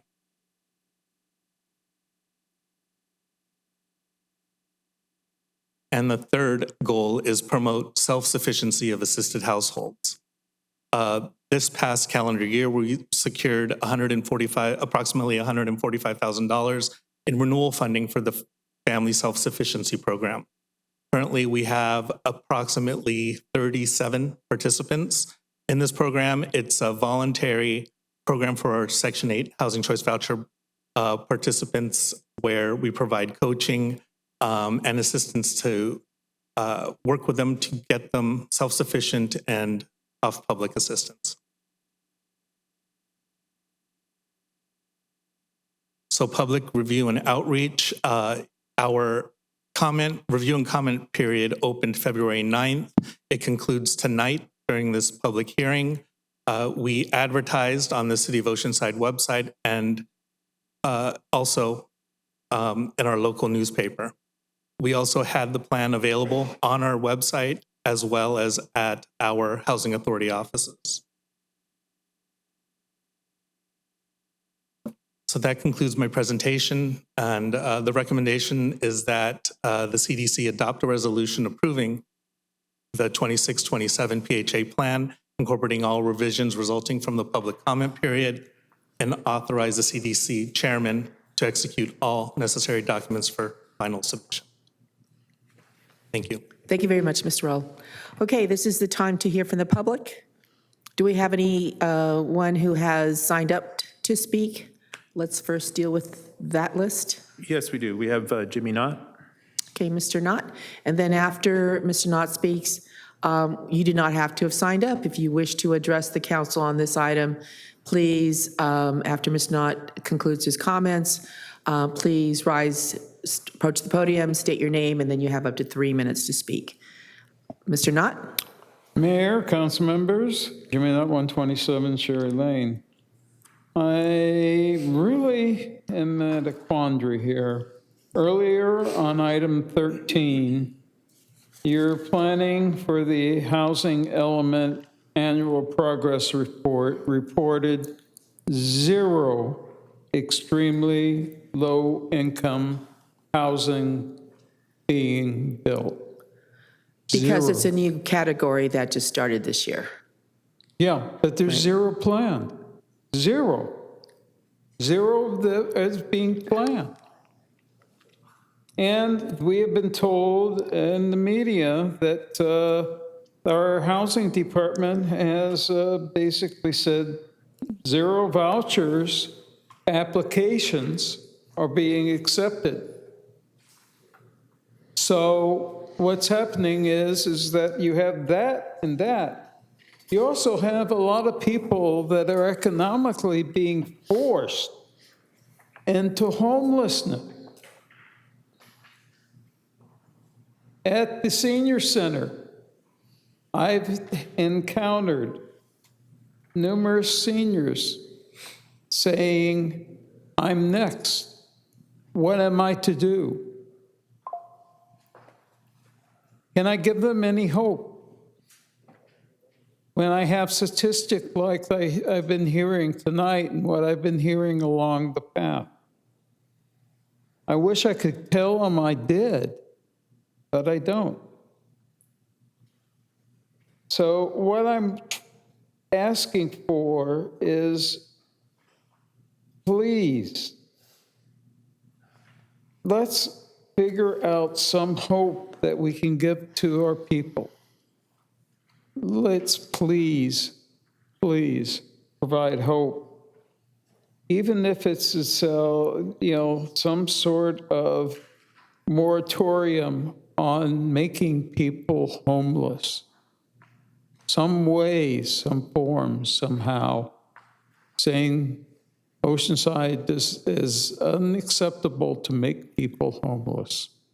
Thank you. Thank you. Anyone else wishing to address the council on this item? Please rise, approach the podium. I see no one else rising, so I'm going to go ahead and close this portion of the public hearing and come back to council. A couple of things here. First of all, we're not getting any new vouchers, correct? And we have not been able to add anyone to the list for a while. Our wait list is currently open. We have about 5,000 folks on the wait list. I should say we haven't been able to. We haven't pulled from the wait list since December 2023. To answer your question about potentially new vouchers, last fall, HUD and the VA sent something to the housing authorities about potentially increasing our VASH voucher utilization. We've received for veterans. Yes, we've received word from the VA that our city may get a handful of vouchers. So there may be an increase for our veterans. Right, and we were in DC and we had a conversation about about HUD having indicated that they might be looking to cut the program after 2 years versus have this program continue year to year, especially for those who are unable to be able to hold a job, et cetera. I understand they would have to do it through rules. And are they starting that process through the Rules Committee? Earlier this month, there was a letter sent out to housing authorities where they provided discretion to those agencies to institute term limits. That's something that I think at this point we're not looking at doing. Just the administrative work alone would be a lot. And, let's see how the wind blows with this current administration as to whether Right. they institute a requirement for term limits on these vouchers. And as we showed and demonstrated, our program is, the majority of our participants are disabled, or Right. they're elderly. So those time limits and those types of restrictions would not necessarily apply to the majority of the folks that we have on the program. While our waiting list is open, we have not pulled from our waiting list since 2024. And the reason is that we are way above our allocation. I think as Deputy Mayor Joyce talked about, things are more expensive now. Our housing assistance payments for Oceanside have increased since 2020 by 46%. The Housing Commission, who you've heard in the news, has done a reduction in force. They've closed their waiting list, et cetera. Their increase was over 86%. And it is because of that increase that we are not able to issue any new vouchers. At this point in time, we're about 103% of expenditures of our actual budget allocation. We are experiencing a shortfall of about $900,000 that we are consistently asking HUD to replenish us our funds so that we do not have to take people off of the Housing Choice Voucher program. Right, other jurisdictions are cutting off, they're basically not having a waiting list anymore. Well, they're closing their wait They're closing lists. their waiting list. So the County of San Diego, this Housing Commission, both closed their waiting list in February. Carlsbad has been closed. And so Oceanside and National City remain the only jurisdictions in San Diego County with an open waiting list. Is that something that you're recommending? We're looking into it. We have at this urged point, that and with the Housing Commission. We will be going forward to the Housing Commission with an update of our Public Housing Authority Administration Plan with some new changes that we need to make because of the rules. And we will discuss with the Housing Commission the potential closure of that waiting list. It is a process. It also requires HUD approval of the closing of the waiting list. And then if the Housing Commission takes action, then we would bring that forward to the council to consider. Okay, last question. I, every now and then, gets copied on emails to you, Ms. Hines, as well as to other recipients in the housing department regarding rising costs, rising rents. That is not taken into consideration, correct? Not by the feds, it isn't, but we are paying for that, for the rising rent. So, for example, we're about 141 vouchers that we technically aren't able to issue because we don't have the federal funding to make up those housing assistance payments. Okay, right, thank you. Deputy Mayor Joyce?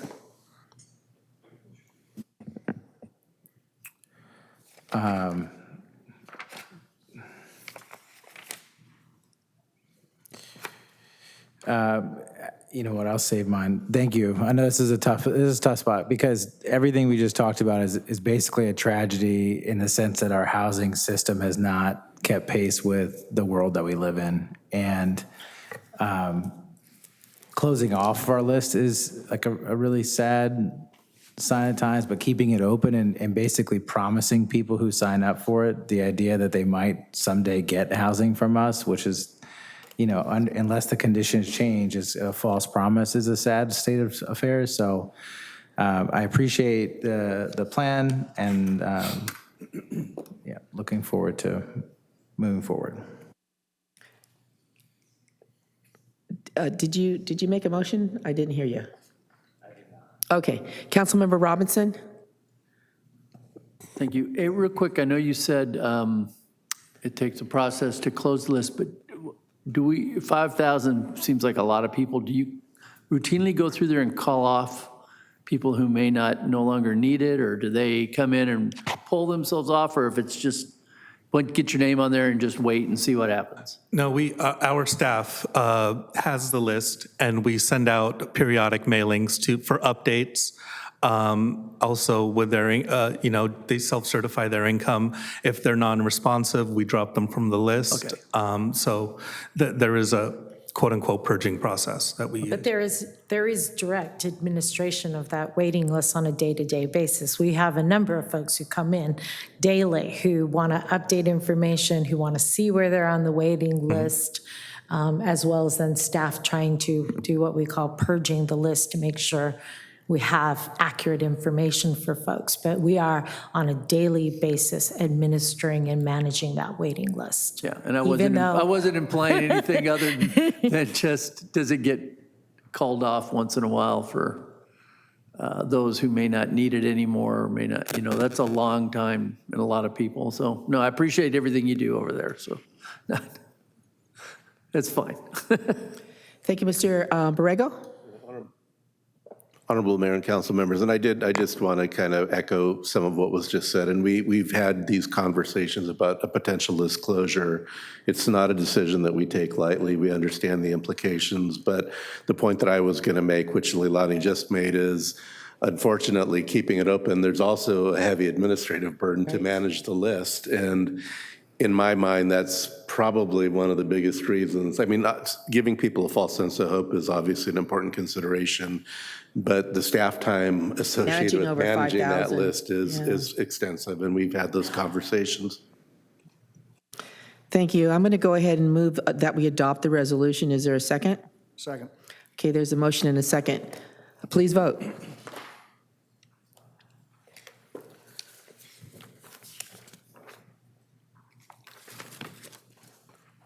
Motion approved, 5-0. Thank you. We're going to go back to item number 14, which is the AARP Age-Friendly Network 5-Year Action Plan. There was a motion and a second, and we still had two people who wished to speak. I believe it was Councilmember Robinson and also Councilmember Weiss. Councilmember Robinson?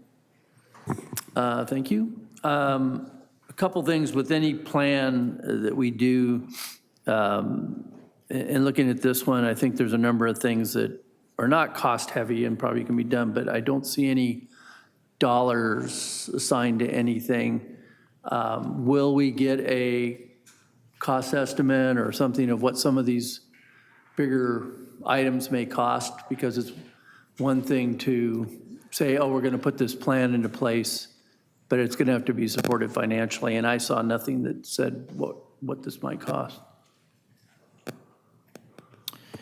Councilmember Robinson, the intent is for us to tackle costs in terms of the immediacy of the different actions. So we took a look at the ones that would be implemented in the first year and determined that most of the departments would be able to absorb costs within their operating budgets. As we looked at the items that are in years 1 to 3, and then 3 to 5, there may be some items that would have a cost and we would bring to council as part of the budget process.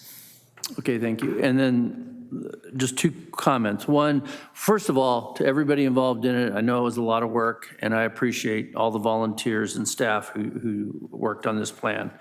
I especially want to echo the comments about our mobile home community, because sometimes people drive by and they see these parks as serene senior living, but they're nothing less than, there's a ton of turmoil that goes on in these parks every day. And it's not the mobile home parks of the past. There's a lot of things that have to be done, and we hear about them and try to do what we can. And I think our mobile home advisor, our commission, does a great job trying to do its job, but there's a lot there that people don't see behind those walls. And a comment just to the deputy mayor, I kind of wish you hadn't combined the senior commission and this together, but I understand it. As somebody who may be a senior someday. Someday, aren't you my age? Well, maybe, I don't know. You can claim it if you want, Mayor, I just don't know. You know, and I get your point about overseeing this, but our commissions are advisory, and they don't really have any authority to direct the work or see anything done. It's going to be staff doing the work. I see it as a really another addition to staff's responsibility.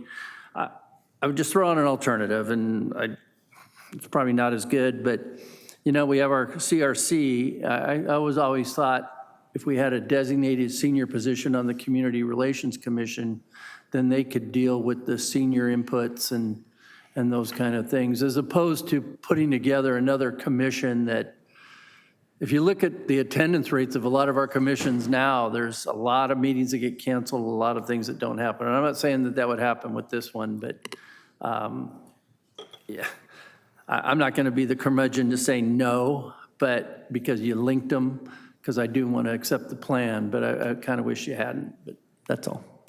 If I could assure you, the senior commission never had a meeting canceled because of a lack of a quorum.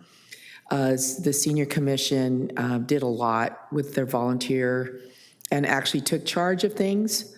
I think you'll be really pleasantly surprised by the level of activity that our senior commission would really, I mean, they just would wow us every single year. So, Councilmember Figueroa? I want to start off by thanking Steve Burrell for really championing this. I really impressed by just the community outreach that was done, walking, knocking on doors, and all the volunteers, and Manny and the Parks and Recs director team, everyone for getting us here. I have a few questions for staff, kind of similar to Councilmember Robinson. As far as the implementation of it, it seems to me, based on what I'm seeing here, that a lot of this would fall on our resource center, Parks and Rec, traffic as well, and IT. Am I wrong for thinking it's probably those four departments mainly? Councilmember Figueroa, yes, there are a number of items that are identified that Housing and Neighborhood Services, Parks and Recreation, Library would be taking the lead because we're the forward-facing departments. Okay, yeah, you know, the need for some of these, like getting our parks up to par with this, but also getting our streets and sidewalks to access the parks up to par is just as important. I know at the John Landis Resource Center, prior to us implementing some traffic calming on Cedar across the street from the park, the traffic calming was the Resource Center staff literally going out into the middle of the road as some of the seniors cross the street and trying to block cars so the seniors can cross the road because many people were speeding down a residential street. And so, yeah, I applaud everyone involved for moving this forward. And I know it took a lot of work with staff and volunteers and a lot of meetings. And so this is it's really awesome to see something come into fruition, from a vision to a fruition here. It's, and really in a timely manner. It's, you know, with a manner of 2 years, it feels like. So just amazing work and in support of all of this. And also, again, with, it seems like even the resource centers may need more support, and along with Parks and Rec and some of these departments to move this along, just based on what I'm seeing, because it will increase the workload of some of our departments more than others. So those are just my thoughts. Thank you. And I will go ahead and bifurcate the question, by the way. The motion's on the floor. Deputy Mayor Joyce, oh, I'm sorry, did you want to say something, Mr. Burke? Yes, thank you, Mayor. Just to clarify, with respect to the establishment or reestablishment of the senior commission, that while it's part of arguably within the scope of The what we're talking discussion, about. yes. There's no agenda item for that tonight, so it would be direction to staff separately to bring back a future item, and we'd have to do a bylaws and all those kind of Right. things. So that would be a future council item. Right, we'll bifurcate there. All right. Deputy Mayor, did you want to say anything else?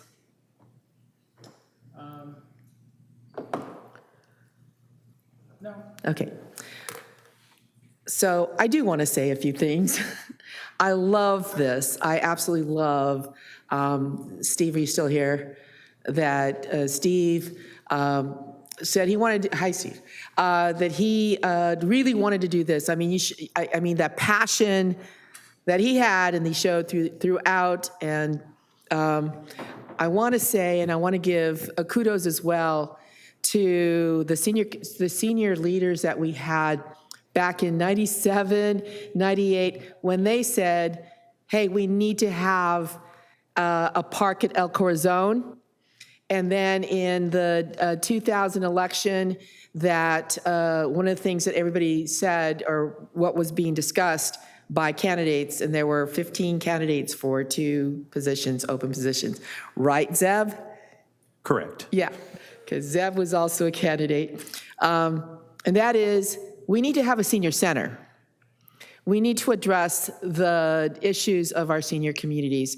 And all around the park, the future park, El Corazon, was the Oceanas, right? And it was in a more central place. And I have to say that that was really the beginning, the spark. The Lou and Dixie Bales of our community walking in their 80s, walking, knocking on doors and saying, we need to do this. We need to preserve this old sand mine location of 500 acres, half of which could be developed into a park. And they were thinking of everyone, but they also, the idea, and yes, Oceana has, you know, a clubhouse. Some of their senior communities have clubhouses, but that's just not enough. So I want to thank Manny and Michelle and Steve for taking us to the next level. Yes, exactly. And all the volunteers that we had the actual building, right? And which has been expanded to include an aquatic center where seniors also are able to go. And that was the whole idea behind that, and having a wading pool. Sorry for my cough. But anyway, I'm really happy to support this, and just really excited. I know we can't ask for too much because we are looking at trying to fit this all in within our budget. So the first motion is to approve the plan. So there was a motion and a second. Let's vote.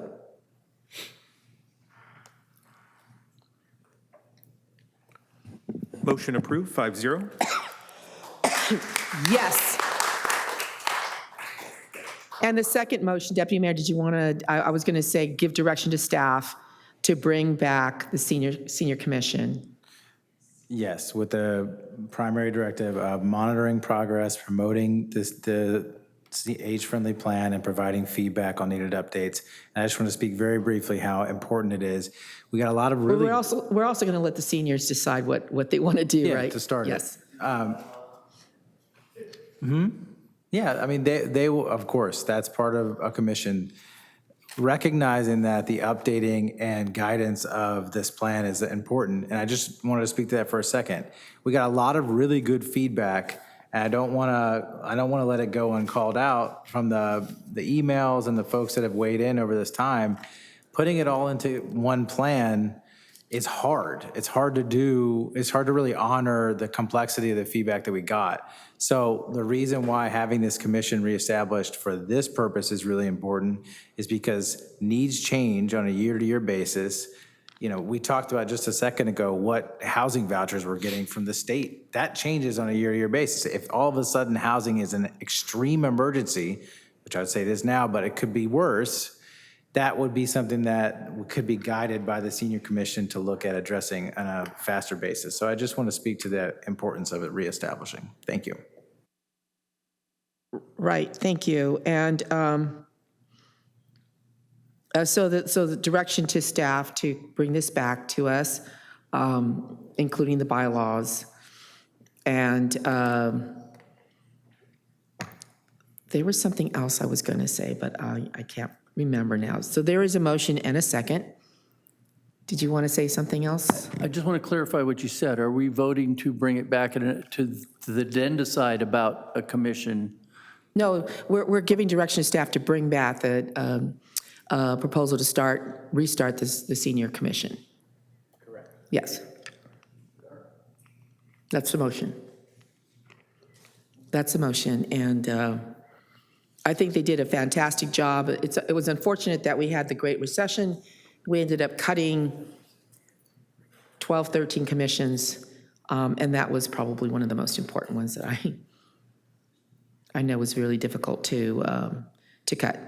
All right, there's a motion and a second. Please vote.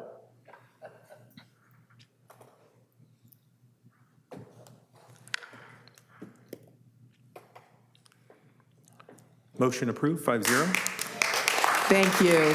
Love unanimous votes. All right, item number 15. Staff recommends City Council adopt a resolution authorizing the Oceanside Fire Department to enter into mutual aid or similar agreements with other governmental agencies under which the fire department hand crew program will be loaned out on a cost recovery basis to assist with vegetation and fuels management for the purpose of fire prevention or emergency response, and adopt a corresponding fee schedule in support of the program. And we have a report by Jeff Speck, Deputy Fire Chief. Good evening. Good evening, Honorable Mayor, City Council, Jessamine Speck, Deputy Fire Chief. We are here tonight to seek a resolution regarding the Oceanside Fire Department hand crew. So staff will recommend that City Council adopt a resolution authorizing the Oceanside Fire Department to enter into agreements with other governmental agencies and to adopt the fee schedule for the use of the Oceanside Fire Department hand crew.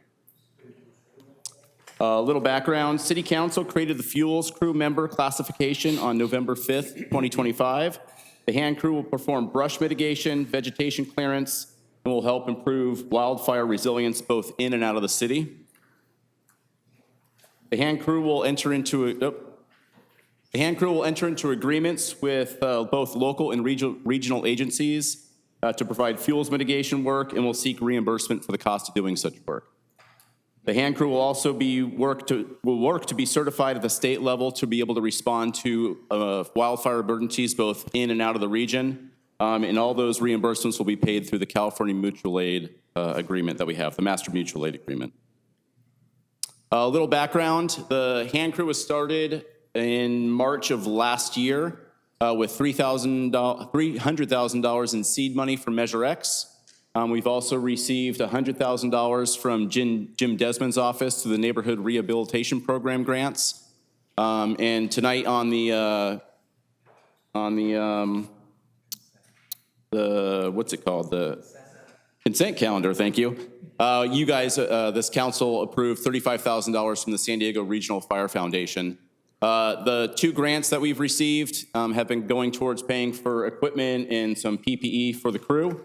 And then the $300,000 seed money has been paying for some of the staff time and hiring the crew members, which just completed their 2-week training, and they've already started doing some work in the area. The goal is to bill partner agencies for services rendered and to continue to fund the program.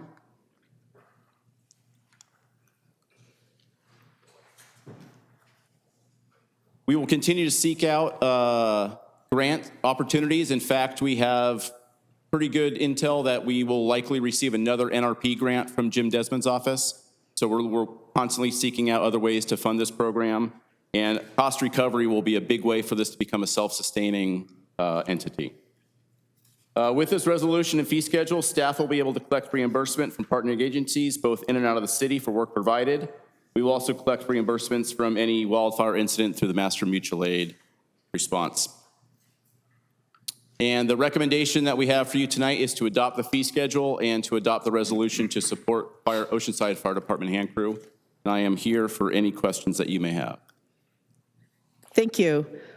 Do we have any requests to speak from the public? No requests. Okay, to the council. Deputy Mayor Joyce? I just say I'm really excited. Congratulations on the program. This is another shining light of how Oceanside Fire is leading the path on this. The program is pretty innovative. Alongside the EMT program, you guys are building the bench. You're creating the pipeline to get people into the fire service, which is amazing. I think when you see all the grants that all of a sudden you have this awesome program and everybody wants to give you money for it, that's a really good sign. Absolutely. So I just want to say thank you, and I'm really excited. And not only all this pipeline they're creating, but you're also doing a really important service for our greater community. So thank you again. Thank you, Deputy Mayor And Joyce. that's a motion to adopt the resolution. Keep forgetting the motion tonight. I motion to adopt the resolution. Thank you. Councilmember Robinson? All right, Councilmember Figueroa? Did you want to say something else? I apologize. Chief, right now it's a fuels crew, so what is the goal? Correct. To get it, without getting too wonky on everybody, but just so typing it, so, because right now they can't fight active fire, right? Yes. At this level. Correct, Councilmember It's like Robinson. a pipeline, right? Yep, so right now we are what's called a fuels mitigation crew, where we can go out, we'll do brush abatement, brush clearance, clearing the defensible space from city properties, et cetera. The goal is to transition them through training and whatnot to be able to respond to fires. The first step will be a fuels modular crew, which is a smaller number of people, and that would be available to both Oceanside fire incidents and North Zone incidents in North County. And then the goal would be to try to transition it to a Type 2 hand crew that could respond up and down the state as needed. Yeah, I just think it was important people understood right away, if you don't see them doing something you expect, it's because of their capabilities. Correct, yes. Thank you. All right, Councilmember Figueroa? Just want to say congratulations. I did see the social media post that I think came out this week, and it showed the actual crew. How many of them do you know are interested in becoming firefighters or joining, being a part of this team? I know a handful are already EMTs, and so they've already expressed interest in trying to bridge that gap to our EMT program once things get rolling. I would imagine that most of them do want some sort of fire career, whether they want to pursue the wildland fire career or cross over into the municipal fire department. That kind of remains to be said, but I think it's the amount. We had over 400 applicants for this program, so I think the interest is absolutely there. It'll just widen our pool to recruit and retain people. Yeah, it's awesome. Create this farm pipeline system. How many of them are from Oceanside or North County on the crew? I don't know that number off the top of my head. It was just a handful with David Parsons, Fire Chief, Councilmember Figueroa, and Council. The goal was to get a strong bench started. So we grabbed some experienced folks. There is a handful. I met some of them. This picture right here, actually, I met some of our folks. 2 out of that 9 group were Oceanside residents. And so that'll be for the full 18, probably 4 to 5. But that's the goal of the program, is to hire more local as we go forward. But we wanted some experienced folks off the bat because, as Councilmember Robinson pointed out, we have to grow their capabilities. We couldn't hire just all inexperienced folks. And so that will grow, though, as time goes on. And as far as partnering agencies or cities, who has reached out and asked if they can also? So we have a lot of interest from Camp Pendleton to help with some of their brush abatement and brush clearance. Some of the tribal reservations out in the Valley Center area. I know Vista, we've tried to do a joint program with them. It just hasn't happened yet. They're kind of starting their own similar program. And then internally, we've already started doing work for the water department. Money that they're already spending for outside contract vendors will start being filtered to this program to do it internally with our own people. Great work. I would second Deputy Mayor. I think Councilmember Robinson already awesome. seconded it. So there's a motion and a second. Please vote.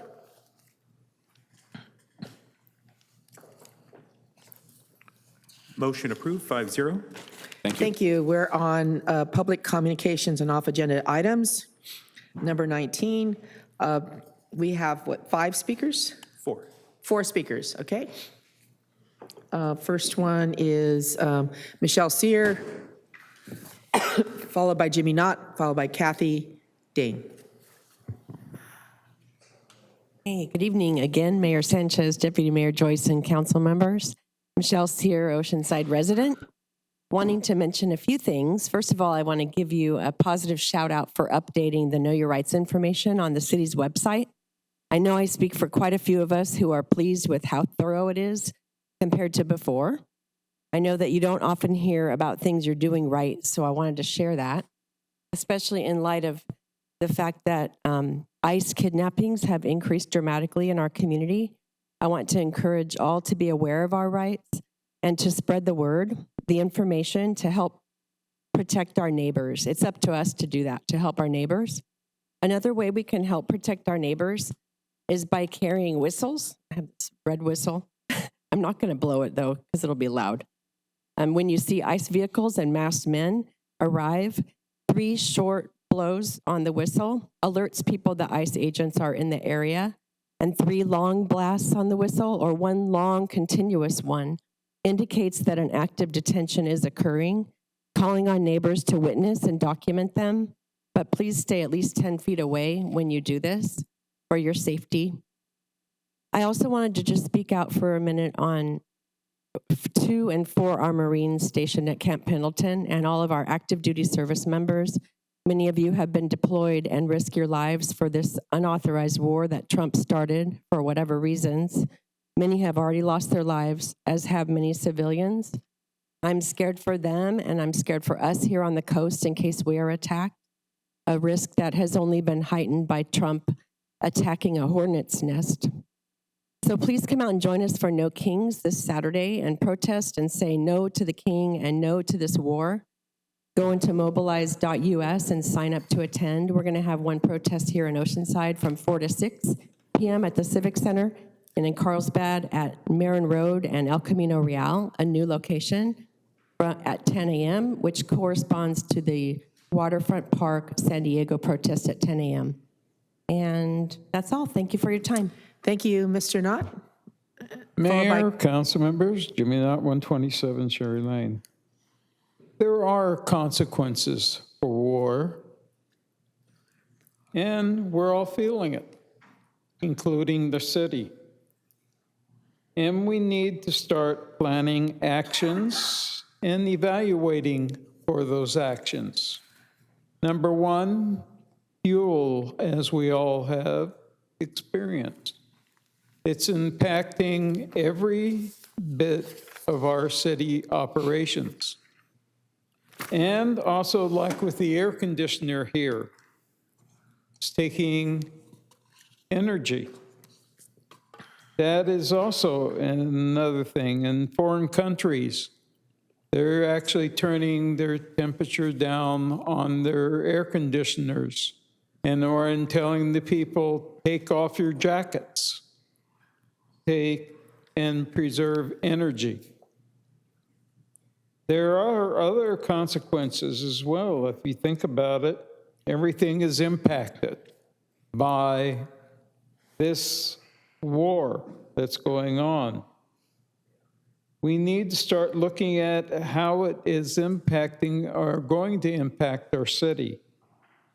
It will take between, according to the experts, if it was stopped today, 6 weeks to 6 months before things would even out. And the longer it takes to settle it, the longer it is for that equalization to take place. And there are consequences for any of our service personnel that will be returning, depending upon how bad it gets. And I pray it doesn't get bad. So I would encourage our city council here to start asking staff to come forward with a report on how the war and the advance for the fuel and every patch of energy is going to affect us and the potential expenditures of our taxpayer money, and also how it's going to affect our staffing. Thank you. Thank you. Kathy Dane, followed by Kellen Sue. Good evening, Mayor Sanchez and council members. My name is Kathy Dane. I'm here with my son, Stephen, who has been receiving therapeutic riding lessons at Ivy Ranch Park Association for 18 years.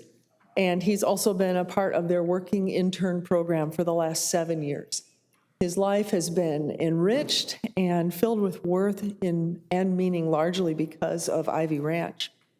The 3 nonprofits located on the grounds at 110 Rancho Del Oro Drive lend value to the community. They tend the property meticulously, meet the needs of the very young to the very old. And I'm speaking in particular in support of Ivy Ranch's ability to make approved, reasonable improvements for the benefit of individuals with disabilities and others who receive services there as well. Ivy Ranch has a long-term lease with the City of Oceanside. For 45 years, they've been serving the community. And there have been careful and very considerate changes over the decades so they could be responsive and accommodate those that benefit from the programming there. In 2023, Ivy Ranch submitted a development plan for minimal expansions to 2 buildings. The city's property management staff supported that plan, as did the Oceanside Historic Preservation Advisory Commission. But in a city council session early last year, that support was rescinded. And since then, Mayor Sanchez, I believe you've proposed the property be evaluated for historical designation. But the property and accompanying buildings have been denied historical relevance by the state of California 3 times in the past 45 years. So we realize that as a council, you have the chance to keep Ivy Ranch serving the community adequately. And I'm asking you to please consider reinstating that development plan, and especially to do the right thing for those members of our community that are often marginalized. Thank you very much. Thank you. Kellen Sue? Yeah, is there a way for this, does this work like automatically?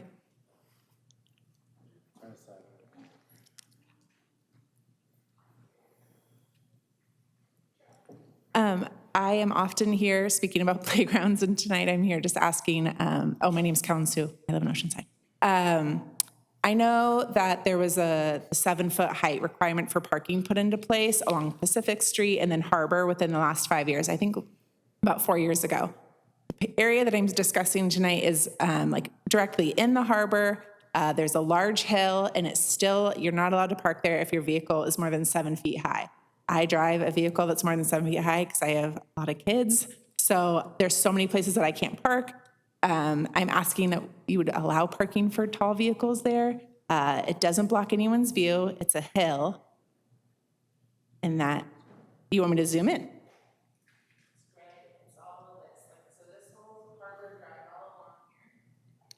can't park on the street if you're more than 7 feet high.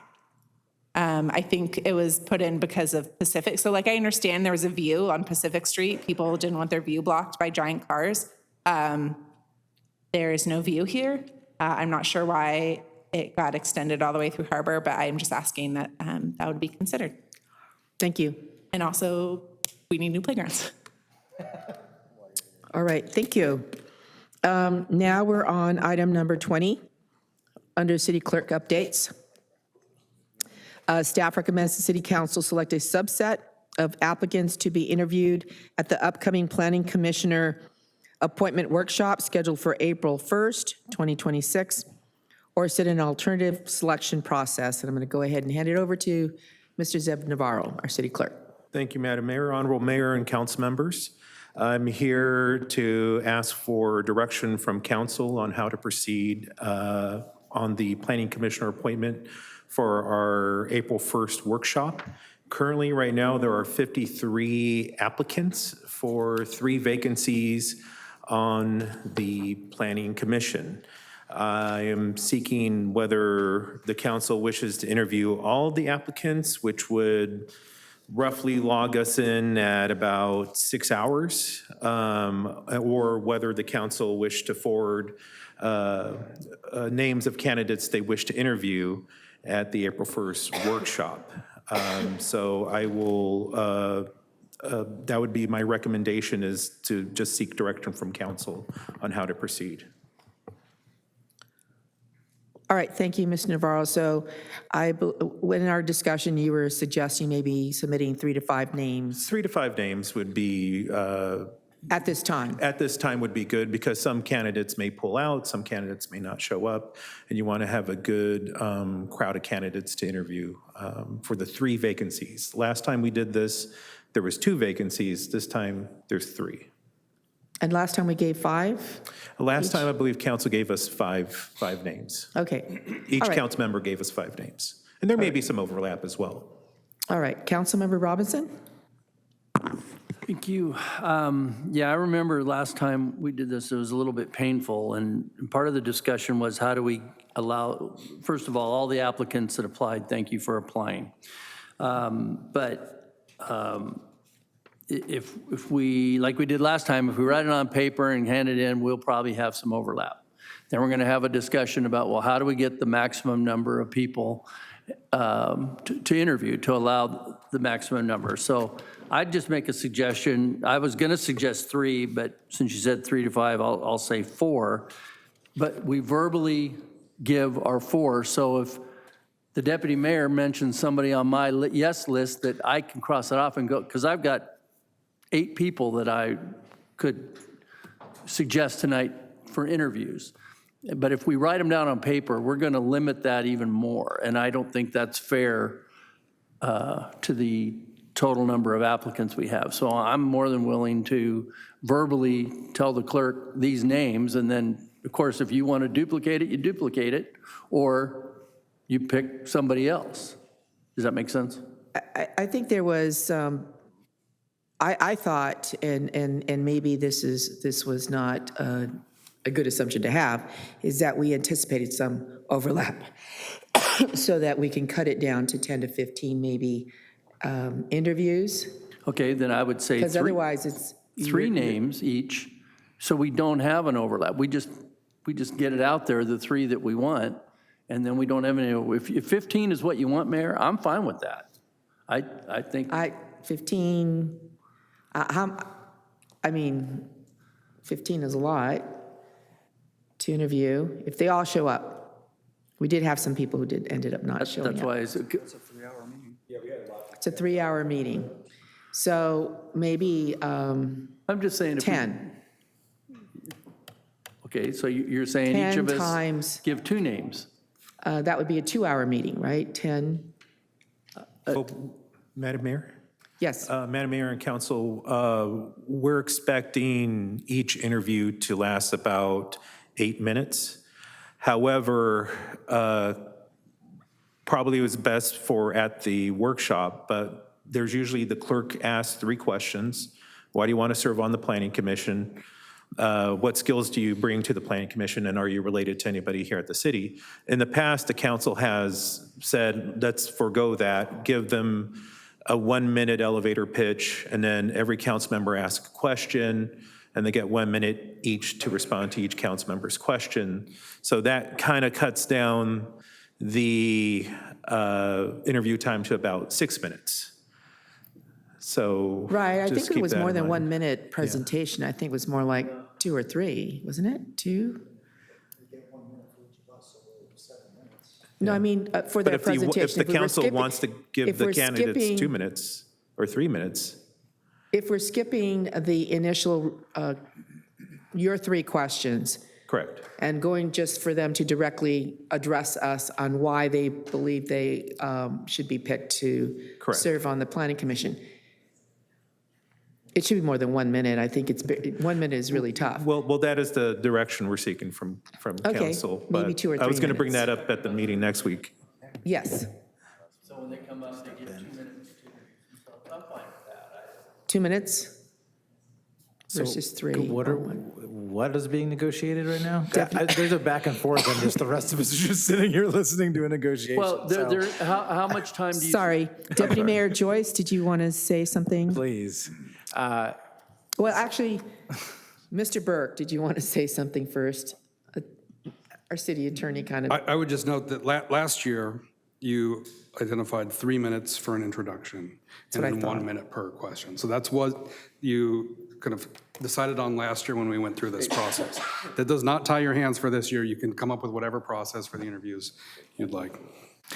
So my preference would be a 1 minute intro, answer the questions, 2 minute outro, whatever they forgot. I think that gives them enough time to like say what they need to say. I'm not as tied to that. I do not want us to be. I'm worried about limiting down to 10. There's a lot of interest in this because it's really important, and we had 51.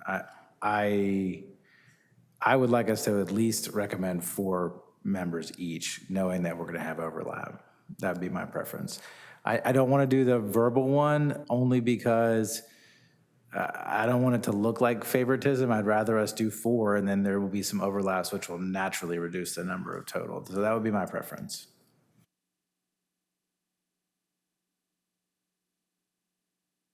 Suggestion is that we each turn in 4 today. And I would like the intro to be at least 2 minutes. It was 3 last time. And I think that's really their biggest pitch. Answering our questions under 1 minute.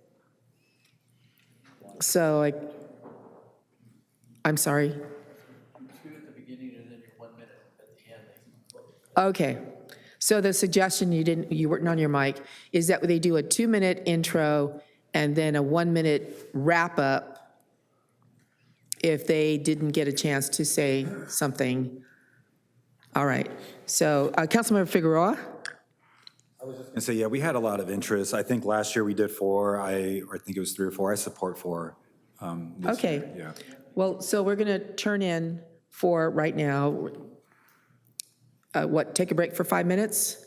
All right, we're going to take a break for 5 minutes and hand over our 4. Any questions? Yes, Mr. Burke? Yes.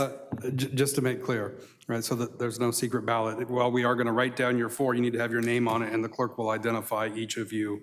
Correct. Okay. And Councilmember Figueroa, did you want to say something else? No, okay. Okay. Okay, we're taking a 5-minute break.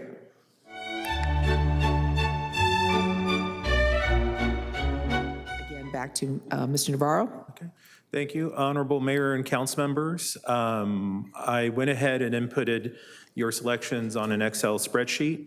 Mayor Sanchez has selected Jennifer Jacobs Schaubel, Michael Ogden, Emily Frazier, and Evelyn Mateo. I apologize for that mistake. Deputy Mayor Joyce has selected Joan Bachman, Jesse Abril, Jennifer Jacob Schaubel, and Emily Frazier. Councilmember Figueroa has selected Gerald Wharton, Thomas LaCroix, Rashida Parr, Alondra Herrera.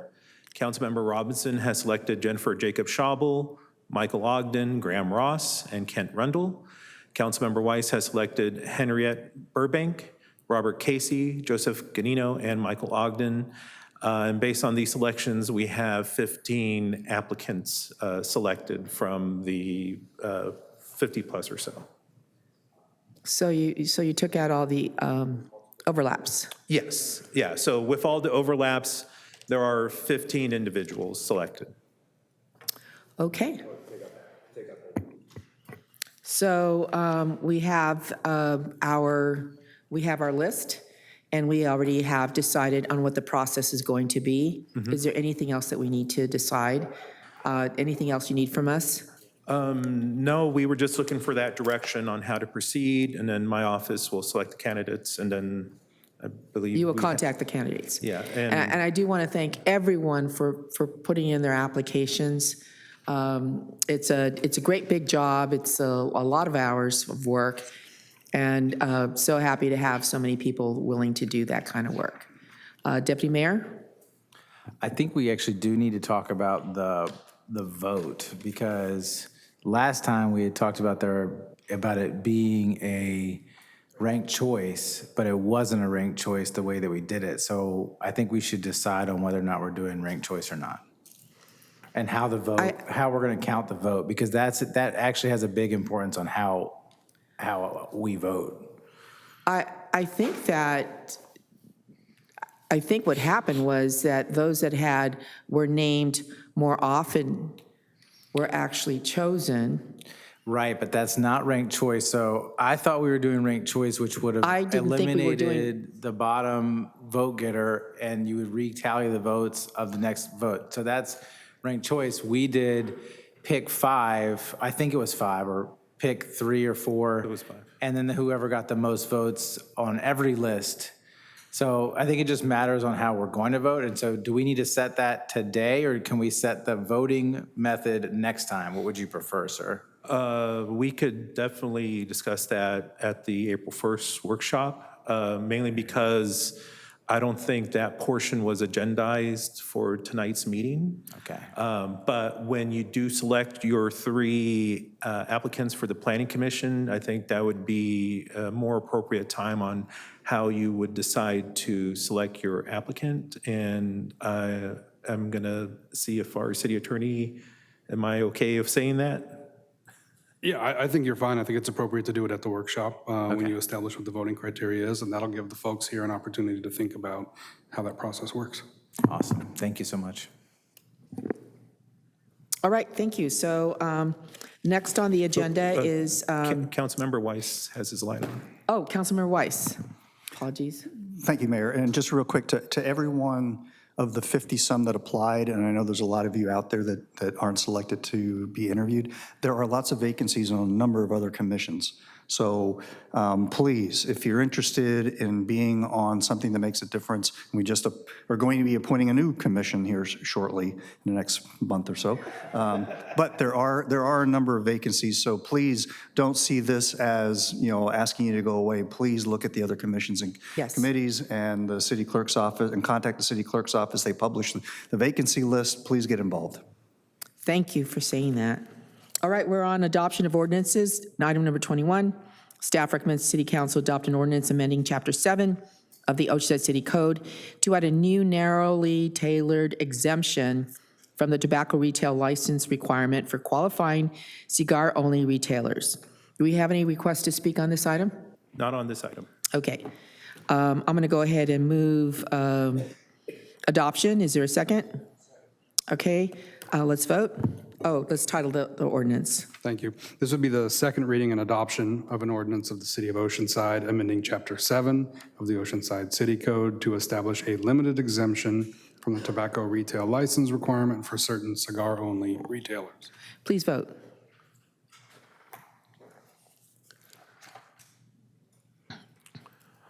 Motion approved, 4-1. Joyce, no. Thank you. Item number 22, staff recommends City Council adopt an ordinance amending Article 30, Section 3006 of the zoning ordinance to incorporate revisions to the accessory dwelling unit ordinance.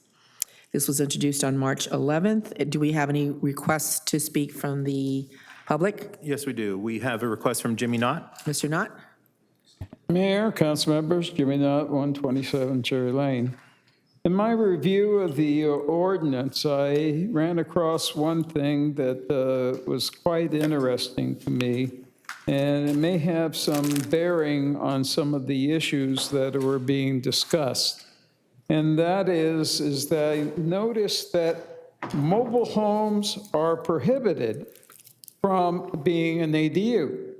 However, if you look at the wording, manufactured homes are allowed as ADUs. And we also, as a sidebar to that, I looked up what's the difference, and the big difference is the year, 1976. So I wanted to bring that to your attention, especially since we have a commission that's called the Manufactured Home Fair Practices Commission that includes mobile homes. So the thing here is that you're telling the public no older manufactured homes that are on property, that you have a new manufactured home or one after 1976, then it's okay. Thought you'd like to know. Thank you very much. Any other, so no other, okay. So I'd like to move adoption. Is there a second? All right. Please title the ordinance. Thank you. This is the second reading and adoption of an ordinance of the City Council, the City of Oceanside, amending Article 30, Section 3006 of the zoning ordinance to establish revised accessory dwelling unit regulations conforming to the provisions of Government Code Sections 66310 through 66342. Please vote.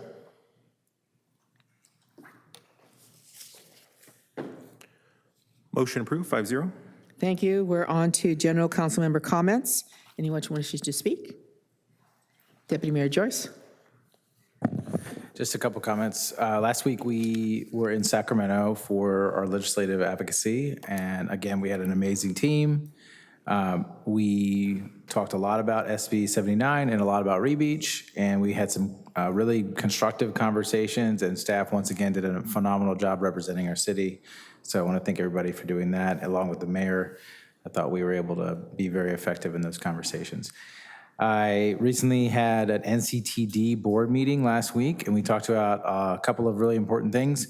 One is that we, as a board, are sending a letter to oppose the expansion of SB 79, and that was the North County Transit District Board. And we also talked a lot about hydrogen buses and the challenges that we're having with fuel.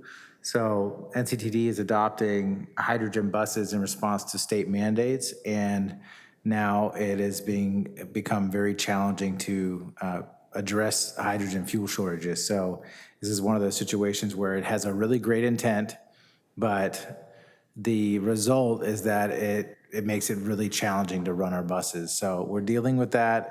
It is very challenging, and we'll keep you updated as those challenges proceed. We also had the Big Read kickoff this weekend.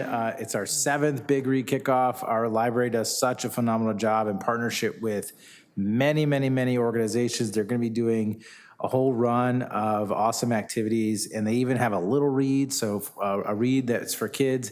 And what this is a set of activities that all surround reading the same book, sharing the same experience of learning, and really bringing our community around together around the experience of literature. So it was a really cool experience as well. And then the last thing I just wanted to flag for my colleagues, you probably saw a lot of the emails that we got about the Capistrano neighborhood getting closed off once again from getting in or out of their neighborhood because of a suspicious package this time at the gate. But this has happened so many times in the last 2 years. I would really like to work with somebody else here and with staff to talk about the long-term solution of getting a second way out of that neighborhood.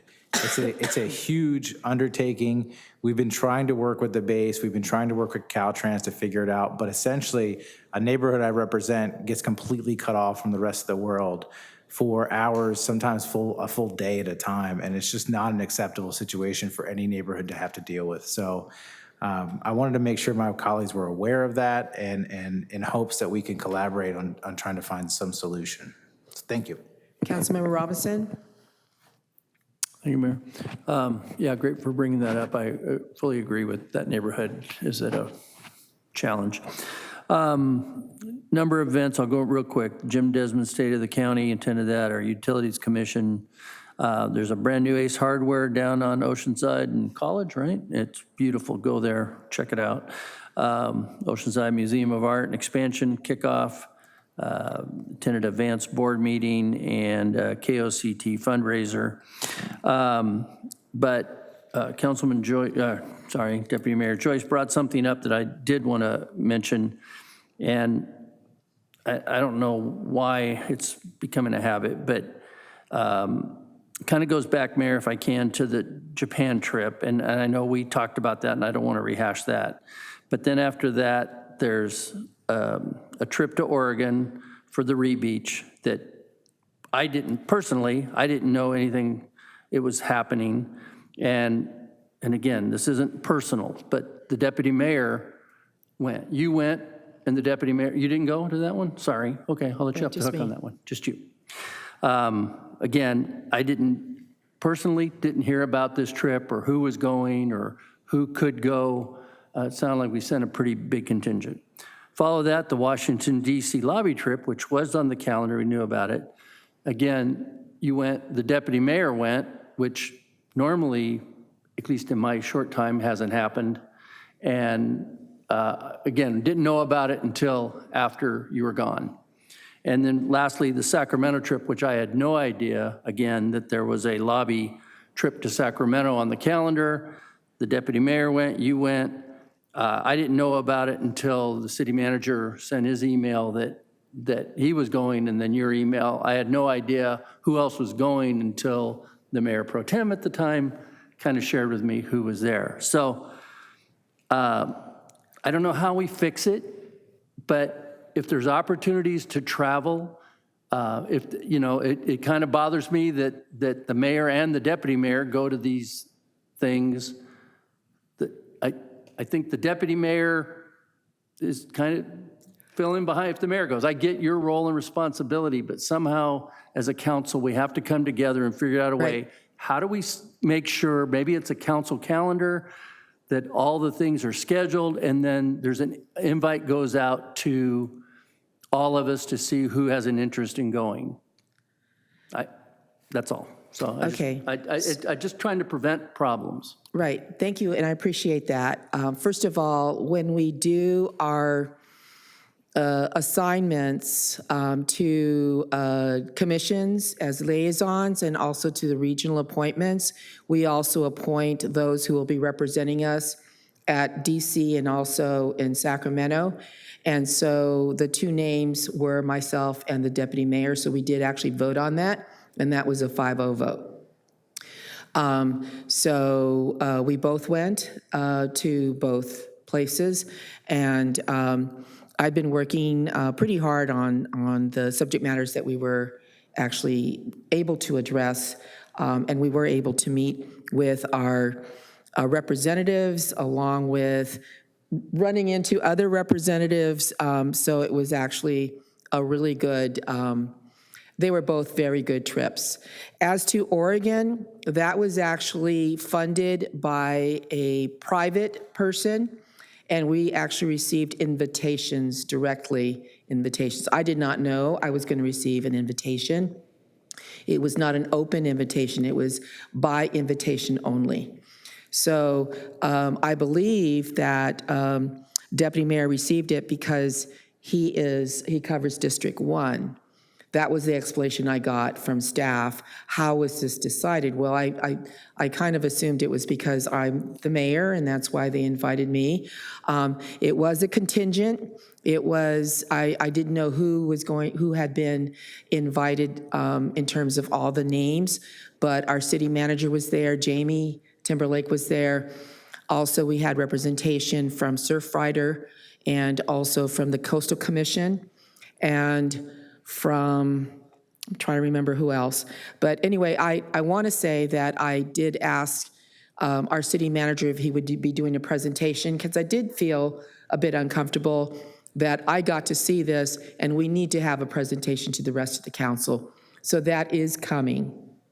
I want to say that is coming.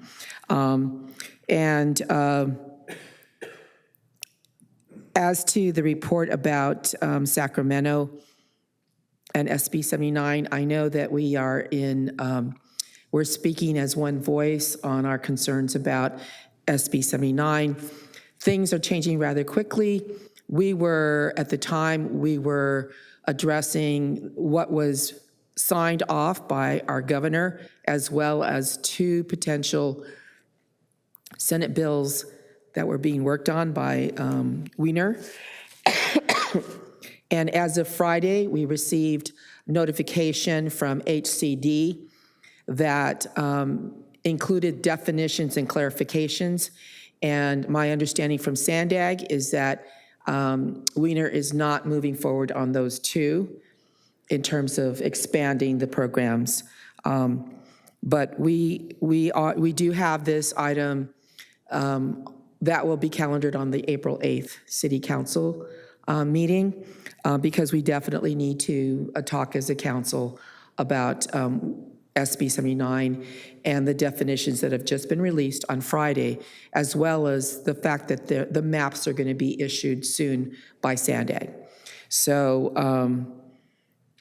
Councilman Robinson, did you want to say something else based on that? Yeah, thank you, Mayor. Thanks for clarifying, and I apologize if there was something that was voted on. Again, maybe I do need the senior commission. But I would say if somehow we can, maybe you could take the lead to work with the city manager to have a calendar, even for my Cal Cities trips when I go. They should be on there, and I'm happy to make sure they're on there and everybody knows. I think all the things that can be scheduled or that are scheduled or are out of state, out of travel should be there, and then that takes away all this. I didn't know about it because, to be honest with you, I just feel like I caught off guard. So it's not, I'm not trying to dress down anybody. Right. The DC trip and the city Sacramento trip, I believe, are outlined within our calendar. At least the DC trip has always been there. So that is published. And if the Sacramento, that is a new thing. So the Sacramento trip, I think they're going to try to make sure that that is also included on there so that we all know, including the public, that we have sent one or both of the representatives that were voted on to those places. Thank you. We also did, Caltrans did a presentation at the South O meeting last night on the I-578. What they basically said is that they have come up with potentially 3 alternatives. They're not in stone. They are planning a scoping meeting in May, possibly the 12th or the 13th. We are lobbying for that to happen at the South O Elementary School so that folks can walk there. The maps and other materials will be available 30 days before. We should be getting a definite date within the next week, I would say. They mentioned mid-May. By last night, it was the 12th or the 13th, so they are making those arrangements. And as to Capistrano, I similarly received the same email, and I know that they were asking, and I remember when there was access from Loretta. I used to ride my bike on Loretta over across to Capistrano Park. That would mean building a bridge, and that would probably be not affordable, but I have asked staff to look to see what other outlets could possibly be suggested that would not mean building a bridge. So I think that's something that staff needs to look at, and I'm glad to hear that there are at least 3 people who are supporting, at least looking to see if there's a possible way of adding another access point for the Capistrano community. Okay, so that, I have no other lights, so I'm going to go ahead and adjourn this meeting to next Wednesday, April 1st, 5:30. Excuse me, 5:30 for the Planning Commission interviews. And the meeting after that is April 8th for our next regularly scheduled meeting at 3:30. This meeting is adjourned. Thank you.